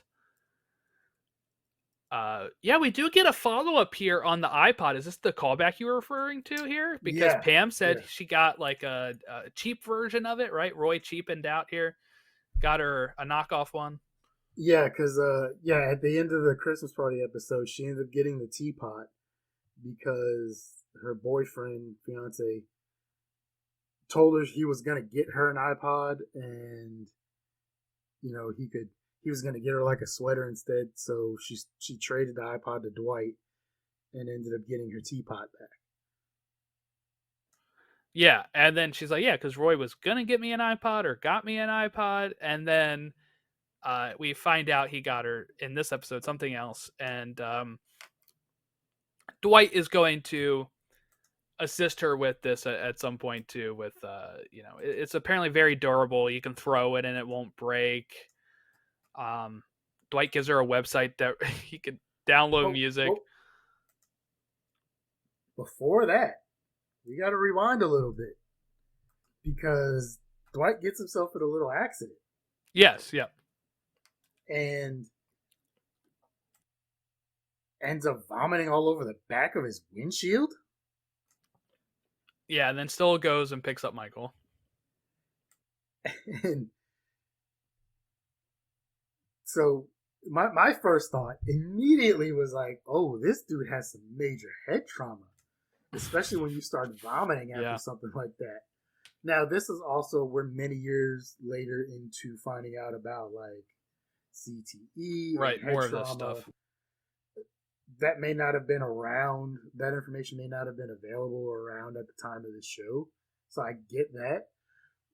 So this is more not even really a hindsight. This is probably just more of a more modern knowledge type thing. But I was just like, oh my god, this dude needs to go to the hospital after that accident. He's talking about a Russian website where you can buy songs for like 2 cents a piece. Mm-hmm. Yeah, that's totally not skeevy, and that's well, they're not going to steal your information at all. A few years before that, you could just sign on LimeWire and get them all for free. Okay. In all fairness, yeah, I use my fair share of. I didn't use Napster. I was right after the Napster boom, but I did use Kazaa and LimeWire and stuff like that. Those old peer-to-peer file. Kids these days will not know the joy or anguish of peer-to-peer file sharing, where you try and download a video or a song, and all of a sudden it says like time to download 6 days and 42 minutes, and you're like, what the hell? Yeah. So we get or not getting what you thought you were downloading. I know there's a few times where I would download a song and it's like a worse quality than the clear quality. Like you have to test out you have to listen to it a few times. Is this the right one? Then people were uploading one saying it's a Weird Al song when it's another comedy song, and there was a lot of misinformation back on the LimeWire days.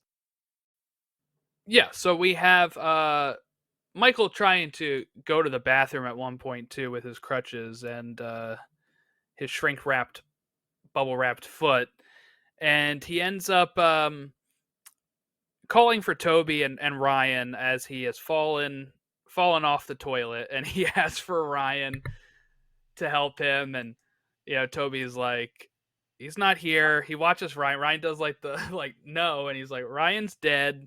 Yeah, he's dead. Yeah. And Michael's like, I was just saw him out there. I'm gonna have to give him the Randy Jackson. That's gonna be a no for me, dog.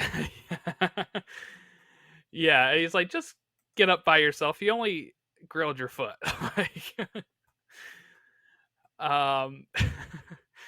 Then we one of the best parts of the episode here, we get to what is I'm glad we got this in this episode, because this is a pretty standard office bit here where Michael calls everybody into the conference room.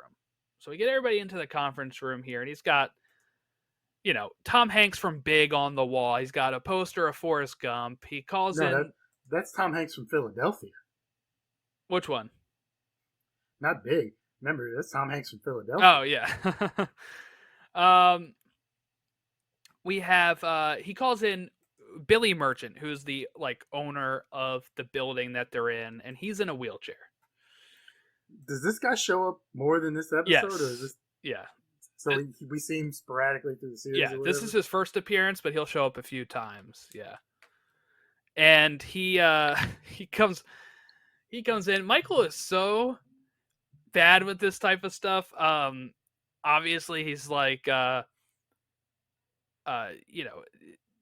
about how he's in a wheelchair, and Billy, who's probably dealt with this since his whole life, he said he's kind of like trying to use some deprecating humor to get through to them, but Michael's not having it. He's like, I'm sure it's the first thing you noticed when he rolled on in here, and asking him how long it takes him to do standard tasks like brush his teeth.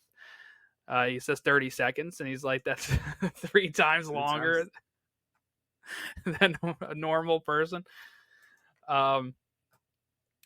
So he takes offense to this a bit, and he's like, all right, never mind. It rolls out, and then he's like, what's up with I think it's like the moon-faced guy or whatever, and he points out that Dwight looks concussed, and that's when they start noticing. Pam has started noticing throughout the day due to Dwight treating her better, and his joke about how all the songs would be in Russian, and that's something he would normally usually say and be 100% straight on, but that's why she's like, oh, he doesn't usually joke around, and she's actually having a good relationship with Dwight in this episode. And yeah, because even Jim is like, she's like, oh, he's just being friendly today. He's like, that's not normal. Yeah. That's not abnormal. Yeah, not typical. We have Dwight, starting to fall asleep on the couches and stuff. Jim has to use a squirt bottle. The best thing though was when the guy was like, okay, does anybody have any questions? You see Dwight with his hand up. Yeah. He's like, yeah, you. Yeah. Yeah. Dwight, you have your hand up. Huh? There's another moment too where he's talking with Michael, right? And he just trails off mid-sentence, and then they look at him and he's like, what? He didn't even realize it. Yeah, so then he's he has to go to the emergency room. He wants Michael to come with him, and Michael is still playing up the injury. He doesn't want the sympathy that everybody is giving Dwight. He wants that sympathy. He doesn't want Dwight to get it. And this is also after what's his name decided to treat him like a dog. He crushed up some aspirin, yeah, put it in his coffee or his tea or whatever. His yogurt. He's like, that's how I give it to my dog. Yeah. Yeah, and now all of a sudden he's like, my foot feels better, and I like when he's talking to the doctor about it. He's like, it's healing fast, abnormally fast, suspiciously fast. It's like, dude, you just needed pain meds. It's just a burn. Yeah, so then, Jim has to drive them in Meredith's van and start squirting both of them, right? Because Michael's starting to get into it, Dwight. So you have Jim just squirting. Because Dwight found a bottle of liquor. Something. Yeah. Under, and he's starting to drink it in the back of the van. Jesus. It's like taking care of kids, being like, hey, put that down. What are you doing? And them getting into it. Michael trying to call shotgun, and Jim's like, shouldn't you sit in the back with Dwight? And then you get the cutaway of Michael being like, well, the rules of shotgun are, really simple, as if like the viewer doesn't understand the rules of shotgun. And he tries to tell, he's telling Dwight they're going to Chuck E. Cheese, and Michael's reaction of being like, oh, I'm so sick of Chuck E. Cheese right now. But yeah, and then Michael filling out the form, of course. Reason for visit: bring in someone to the hospital. God damn it. Then we get the nice scene with the doctor and Dwight and Michael, where Michael is asking, what's more serious, a head injury or a foot injury? And the doctor being like, obviously a head injury. But you don't have all the details. Yeah, yeah. That's when he starts going on about how fast it's healing. Which, again, I wouldn't think is, like, a sign that something is wrong. I feel like that would be, like, a good thing. And then the doctor's like, is it red? Is it swollen? And Dwight says that's what she said.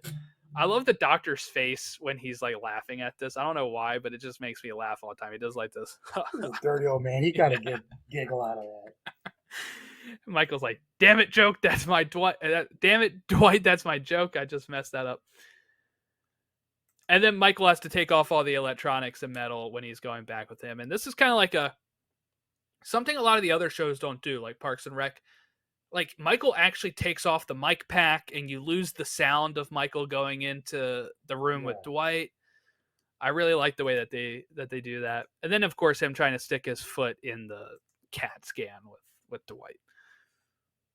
But yeah, like you said, Pam has caught on that Angela likes Dwight, and she makes a reason to tell Oscar that Dwight's going to be fine. And Oscar's like, great, I have no reason to know this. But it's to tell Angela.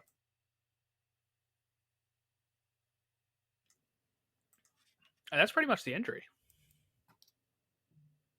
I know we went through that one faster, but not as deep, I think. I also didn't have many questions. You answered most of my questions during the first two episodes. Yeah. But yeah, that is the injury. So we'll figure out how are we gonna rate these. You want to rate them as just all right? Just the show as a self. You can give these 3 episodes. What I've seen of the show. Yeah. These 3 episodes so far. Of course, I already said this is one of my favorite shows. So for me, and this is my favorite season of the show. So for me, there is not really a weak episode in season 2. I love the first 4 seasons. I still like the later seasons, but like when I think of peak Office, I think of 1 through 4. And if I really had to ask about, if somebody asked me peak Office, it's season 2. So many of my favorites are in this season. After season 4, is that when like some of the other writers started leaving to do their own projects? Because usually you see that with like hit TV shows. Once they hit like maybe like a season 4 through 6, if they've been able to keep that same crew of writers and people around, that's when they start kind of getting plucked off to develop their own stuff. And now they've got their own show on ABC and CBS and NBC or Fox or whatever. So then the continuity, I would say, maybe isn't there a lot of times because these people created this world and these characters, and not that other people can't improve on it, but you're coming into you're coming into a ready-made world, and you might just be tweaking or changing things that, the other people wouldn't have, I guess. Yeah, and there's like there's still some classics later on that have some of the, like when I'm looking at season 5's writers right now, and some of them are the same. But then there are some that you look and you're like, okay, don't know who that is. Like, they're not as famous, right? But when I'm looking at season 5 and I'm looking at my favorite episodes, no surprise, it's like BJ Novak, Paul Lieberstein, Mindy Kaling. It is like those writers, Lee Eisenberg and Gene Stupnowski, who wrote so many great episodes. Those are the ones I'm looking at. I'm like, oh yeah, I know this is a good one. And then, going to season 6, same thing. I can usually pick out my favorite episodes and I'm like, it's those people again. You're like, okay. But some of the episodes that are weaker are the ones where they're like new writers or not as experienced. And then they started flanderizing some of the characters a bit, obviously, because that happens. They start, making it a little bit more slapsticky at times, that kind of stuff. And of course, after season 7, Michael leaves.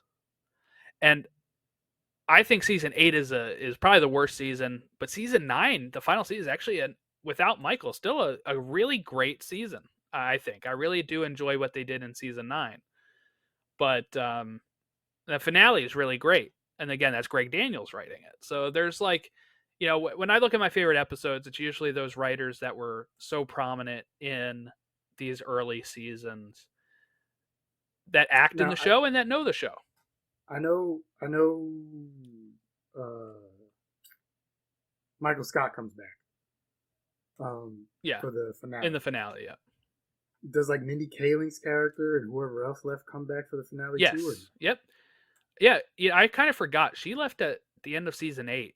Her and BJ Novak, and they come back for the finale as well. I think the finale had everybody in it. She was there for that many, because I know she ended up getting the Mindy show on Fox, but I thought that was earlier than that. No, she. I don't doubt that you're right. Like, I'm not saying you're wrong, but I didn't know she was on the show for like 8 years. I thought it was. I was gonna say I could see like 4 or 5, and that's when she started developing.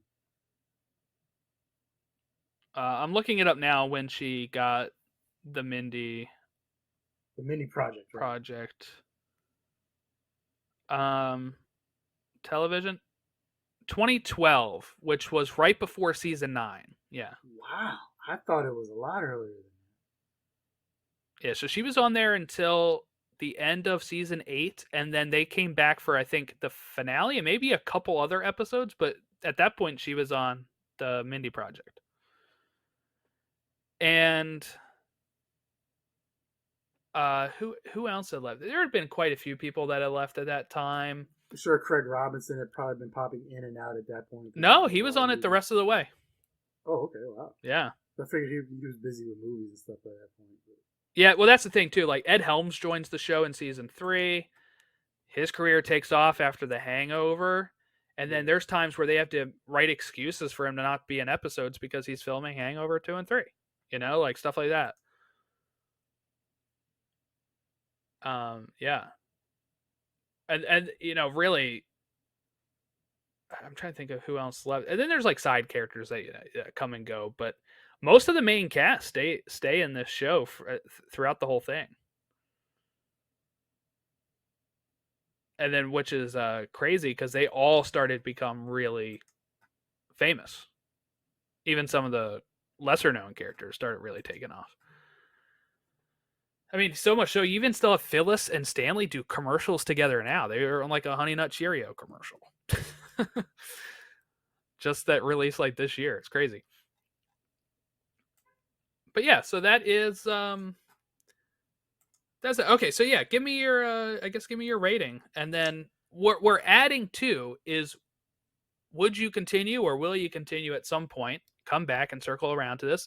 That's what we're adding for TV shows. So if I ever get a TV show that he assigns me, he'll ask me, hey, will you stick with it or will you come back to it at some point? And I'll give my answer.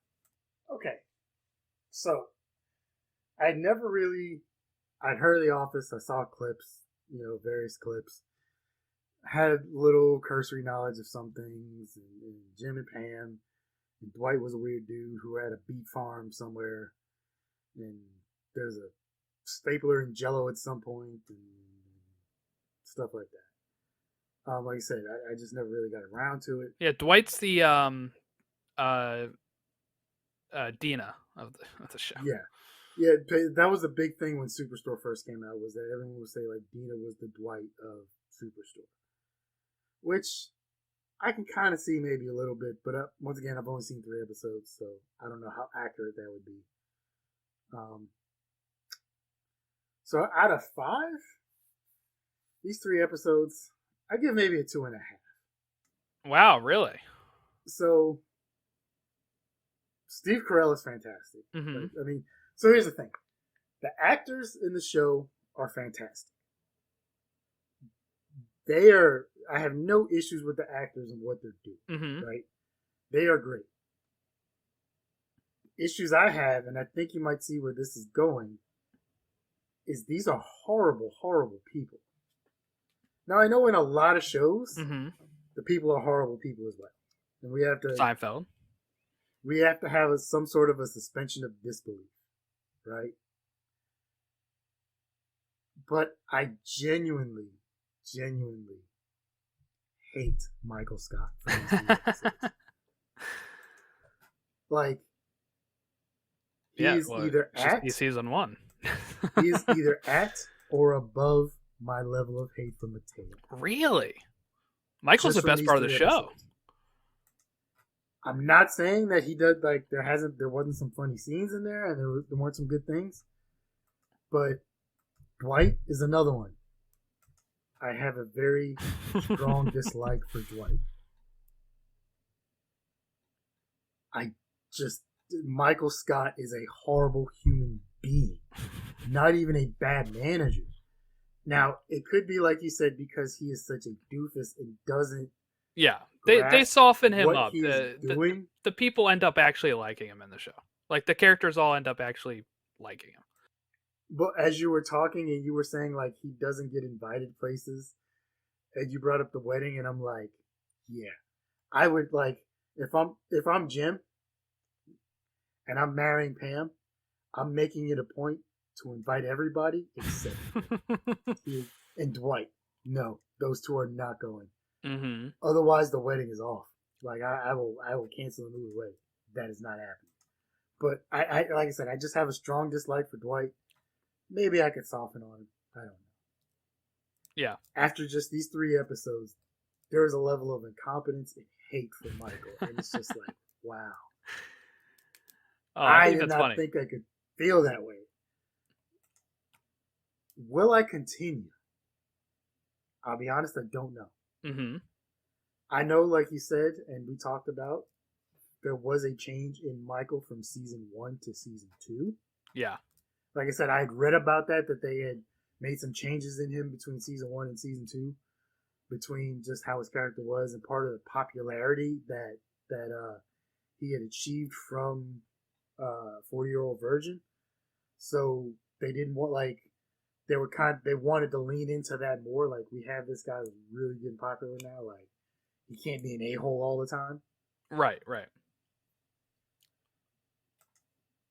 You say he softens up. I mean, I pay for Peacock. It's free. Mm-hmm. I'm not paying extra for it. I can see myself at some time maybe deciding, okay, let me start at the beginning and see, because maybe this is a show where I can see maybe it gets to a point where I change my mind on some people, and I do like it better. Right. But if I had to make like a drop dead determination now, mm-hmm. like, it's going away in 30 days, never to be seen again. Are you going to watch The Office or no? I don't know. Like, it might be one of those, like, if it goes away, I might not miss it. Once again, if I was 21, I might be like, this show sucks. Because you're 20 and you're young and you're stupid. Mm-hmm. You say stuff like that. 45 now. I just didn't enjoy these episodes. That doesn't say there's anything wrong with the show. Doesn't mean it's bad or the writing's horrible. Like, the writers did a great job of conveying how much I would dislike Michael Scott. Like, they did a great job in putting that out there. Like, this is a person that most people probably shouldn't like. Dwight is a person most people probably shouldn't like. Like, they did great with that. The actors did fantastic in getting that across to me. I find that interesting because I feel like there's so many of these same archetype of characters in the other shows by these same people that you do like. So I think it's funny that, like, Michael elicits such a strong response. Like I said, Dina and Dwight, they are like one-on-one exact same character. So much so that, like, when I watched Superstore, it took me a bit to get used to her because I was like, okay, this is the Dwight clone. But now, if you remember, I did have some issues with Dina.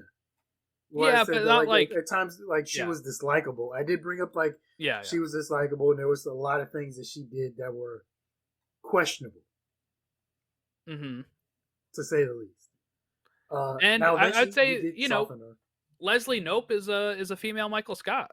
They have a lot of similarities. Now, of course, she they soften her up in season 2 of that show as well. I was gonna say that was something I had heard as well after Parks and Rec came out. That they during the first season they tried to make her way too much like Michael Scott, and I think I might have read this somewhere. I don't know. That I think in between seasons she had a lot of input in that. Amy Poehler had a lot of input in that. Like she had to make some changes with the character because You think they would have had input anyway? Because she's like she was a huge name. Yeah, she got signed. But I mean, like she might have like really stepped in and like, hey, yeah. Like she like, and she made a drastic change between season 1 and season 2. Mm-hmm. And they also did some things where they got rid of one of the guys working in City Hall there. I forget his name, but you don't really see him again. For the Brandanowitz. Yeah, Mark Brandanowitz. Yeah, Mark. Like, he was just gone. Yeah, he wasn't doing. He was the Jim role. Yeah, he was the one that everybody said was the Jim, and they got rid of him. He literally was just like season 2 started. He was just. I don't even think they gave a reason. They might have. They did. Yeah, he said he was leaving, and then at the end of season 2 or something. But you also had Ron Swanson to play off of. Mm-hmm. You had April for people to play off of. You had Chris Pratt, and you had these other characters that were different. I don't know if they can equate to any of the people in the office. Tom Haverford, right? Yeah, and John Ralphio. Like, I don't know if there's an equivalent to them in The Office. Yeah, I don't know. Parks and Rec gets a little bit more zany. Yeah, I was gonna say zany, cartoony, live action Simpsons, right? Where it's like Pawnee is like Springfield. Like you just see all these same people over again, and you know what? That might be the best way. Yeah, I've ever. Yeah, Pawnee is like a real life version of Springfield. Yep. The way that they bring characters back all the time, and they're it's a fictional city, so they're a little bit more at liberty to do certain things. I think wild and crazy things this show is able to do. Yeah. Even look, but there's heartwarming stuff in there with Gary or Jerry, because they couldn't figure out. Like, he also becomes a Meg too, where they just make fun of him too. Okay, but that's like a equivalent of Toby in this. He has the ultimate last laughs because they can't get this guy's name right. He's what is it, Christy Brinkley? He's married to. Yep. And everybody is shot, and then his daughters are like drop dead gorgeous. Like I said, he's married to Christy Brinkley, and then I'll never forget, the doctor is like, that man has the biggest penis I've ever seen in my life. He's like, it's like a baguette or something. I was just like, what's going on here? So like he ends up being like the loved lifelong mayor of Pawnee later on, where like he dies at 100. But so he has the ultimate last laugh in these things, right? Mm-hmm. He does. They treat him like Meg. They treat him worse than Meg at times. They just don't spit on him like they do with Meg. Yeah.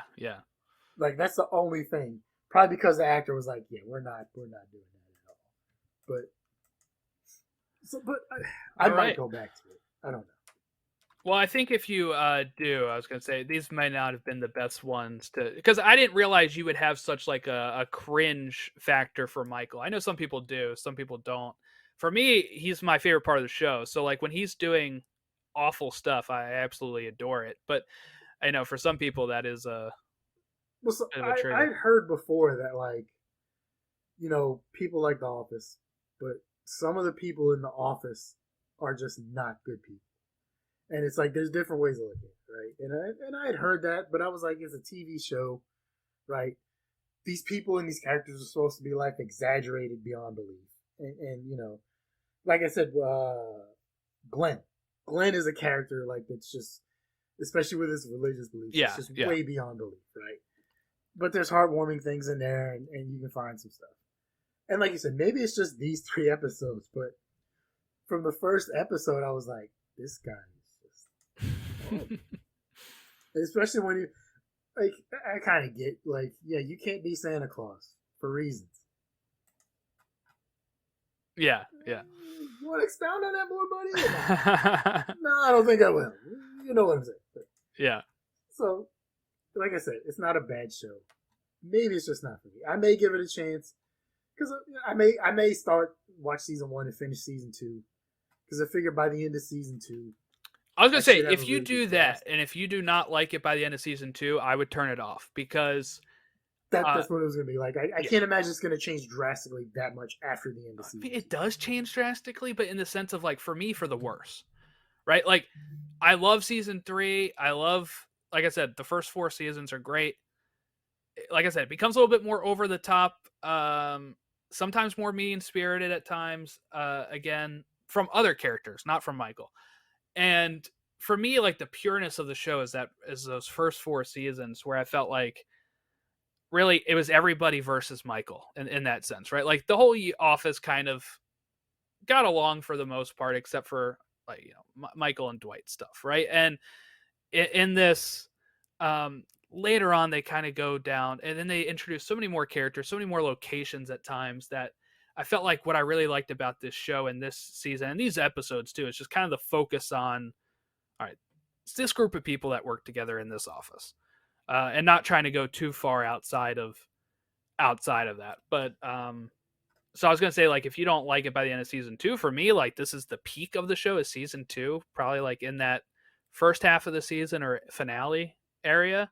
And if it's not liked by then, because there are some episodes in this where it'll humanize Michael a bit more that I skipped to get to these episodes. So, and then even after this, that'll humanize Michael more. That sometimes you feel sorry for him, sometimes, Which yeah, that kind of stuff. what season is it? The one I heard the most is probably Scott's Tots or whatever. Oh, season 6. That is the one people say is the cringiest. I think it's fine, but Well, I heard it's cringy, but I like also I've heard it does humanize him to a point where because yes, yeah, like he feels genuinely bad and horrible about what hmm happens, but there, like he can't like there's nothing he can do, and like you can, and especially Steve Carell, like I said, great actor, and he really conveys the aspect of like, hey, I'm sorry, but I can't do this, you know. yeah. Like, But yeah, so that's what I'll say for that. Okay, so what are we watching next week?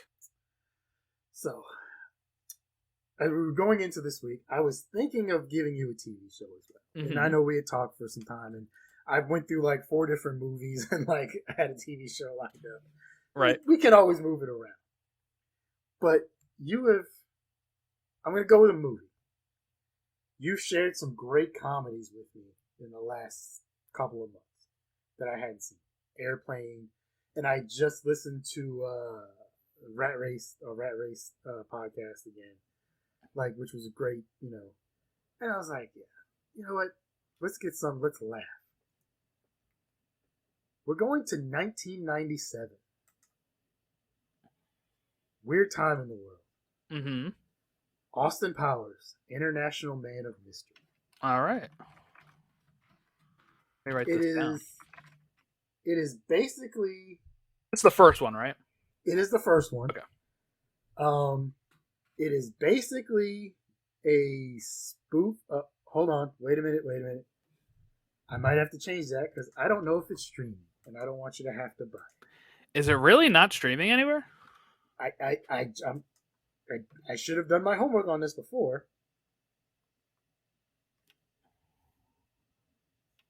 On IMDb, it said like available for buy, and I was like, oh, yeah. You can rent it. You can stream it on Tubi with ads.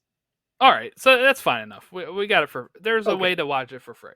So If you're willing to watch some ads on Tubi, just like Airplane was a spoof of disaster movies and things like that. Have you been into James Bond? Have you watched any James Bond movies? yeah, just recently, actually, about 2 years ago, I watched the newer James Bond movies before No Time to Die came out. Austin Powers is a spoof, basically, of the early James Bond movies. Stars Michael Myers as the International Man of Mystery, Austin Powers, legendary spy, also as his counterpart, Dr. Evil. Elizabeth Hurley, Robert Wagner, Seth Green. So we have ties to some of our other things. There's some things that probably won't hold up well because this was done in 1997. but there's some things that are just absolutely hilarious in Austin Powers. Uh, I don't have high hopes for this one for you though. I think I have an idea of where you Hmm. might rate it, but as we've seen the last few weeks, we can surprise each other on some Yeah, things, right? yeah. So maybe you'll surprise me. I don't know. I have my ideas of where you would go with this, but Yeah, the only thing I know about this is like spy stuff, and then the him saying like "Yeah, baby," and the fact that there is another character he plays. Right, I guess that's Doctor Evil. That's bald. That's all I know. And the smaller person one too. Is that that's for a that is sequel Vern or is Troyer. Vern Troyer plays Mini Me in the sequel, okay? the two sequels, Okay, and so then not but in. also Mike Myers plays another version of another character in the sequels. Um, so yeah, there's a lot of work by Mike Myers in these. The sequels have cameos because they eventually goes kind of meta, where Hmm. Austin Powers is such a big star in the world that they end up making an Austin Powers movie in his universe. Oh wow. So like, it's hilarious because it's like they have Tom Cruise playing Austin Powers in this movie. They have Gwyneth Paltrow when she was at her peak as one of his femme fatales there or whatever. Danny DeVito is playing Mini Me in this movie in the Austin Powers universe, and it's funny. Like funny scene is he's sitting there and they call cut or whatever, and Mike Myers is like, "Yeah, but there's a couple of things I don't like. I think we should change." And the director turns around and it's Steven Spielberg, and he's like, "Oh, really?" Because my buddy here says otherwise, and he's holding up one of his Oscars. And it's like, okay, fair enough. Like, yeah, I'm not winning that battle with Steven Spielberg. And the simple fact that they were able to get Steven Spielberg to play himself in a movie is amazing. Um, but they do a lot of stuff, and it's probably the first movie I really remember, or second after Friday, that is probably the most that I remember being just incredibly quotable. Mm. There's still things from this movie that I quote to this day. And I might have even sent you a gif or two of one of them at some point over the time we've known each other. Of Dr. Evil just going, right. Oh, probably yeah. Um, yeah. So I feel like this could go either way for me too, because sometimes I really like these type of spoof movies, and then Sometimes they sometimes go they too fall far with flat. some stuff. Yeah. Yeah. So we'll see. I like Michael Myers fine enough, I guess, and we'll find out. Like I would put it this way: I know a lot of people like Step Brothers a lot from Will Ferrell. My favorite Will Ferrell instead is Talladega Nights. Like that's I put I think I'd put Talladega Nights at 1 and Anchorman at like a 1A or 1B. yeah. I came around to Anchorman after a while. It was kind of more of like a something I grew accustomed to. For me, it was always like, okay, Talladega Nights, and then like I know everybody like quotes Step Brothers a lot. I watched it once, didn't really care for it that much, and I was like, so when people are quoting Step Brothers to me, I'm like, yeah, I don't know. There's a couple of things in Step Brothers that I can quote that is just hilarious. Did we just become best friends? Hmm. Yep. You want to go do karate in That's the like the garage? one quote I Yeah. remember from Step Brothers. Yep. Rob Riggle is absolutely hilarious in Step I Brothers. remember he's in that. Yeah. Adam Scott is another one that is hilarious in Step Brothers because he goes against the grain and plays this horribly douchey character. Mm. Where he plays one of the brothers, one of the Step brothers. Catherine Hahn is in Step Brothers. Yes, that's right. Yep. Our lovely Agatha. Um, But yeah, so I'm curious. It's something that a lot of kids my age were always quoting, and something that like I never watched because it was PG-13 at the time, and also my parents just not big Mike Myers fans, not big Austin Power fans. So again, it was one of those things where I never really had a way to watch it, never really saw it. So we'll find out what I think next week. But yeah, I'm so it's on excited. Tubi. Yeah, I'm excited to watch again just because I love the first. just like a lot of series. The first one is good. I think the second one is fantastic. The second one beats it. And then the third kind of goes downhill a little bit. I'm guessing It's that's still why there good in was no its own fourth, way. right? The third one is like, all right. We'll talk about that next week because they've been rumors of trying to get That's what it I off thought. the I thought ground I for saw another one. something of them trying to bring it back. And I've heard they've tried to bring it back in a few different ways. Either another straight Austin Powers sequel, or a spin-off starring Dr. Evil himself. Just like a Dr. Evil movie, which could work as well, but I don't know. But like, I mean, he's brought Dr. Evil back on Saturday Night Live a few times. Okay. Especially since 2016. Oh yeah. Okay. So he's played Dr. Evil a few times. I think he was in a cold open. I remember for one of them talking about the Republican Party, and I think how they were too evil for him. I wonder what could have happened in 2016 that would have. But it was like he was like, yeah, they're too evil for me. So, but yeah, overall, I think it was. This is one of those, like I said, I saw, and when the second one came out, I remember going to see part 2, and people were dressing up. Wow. Which I'd seen from Star Wars movies.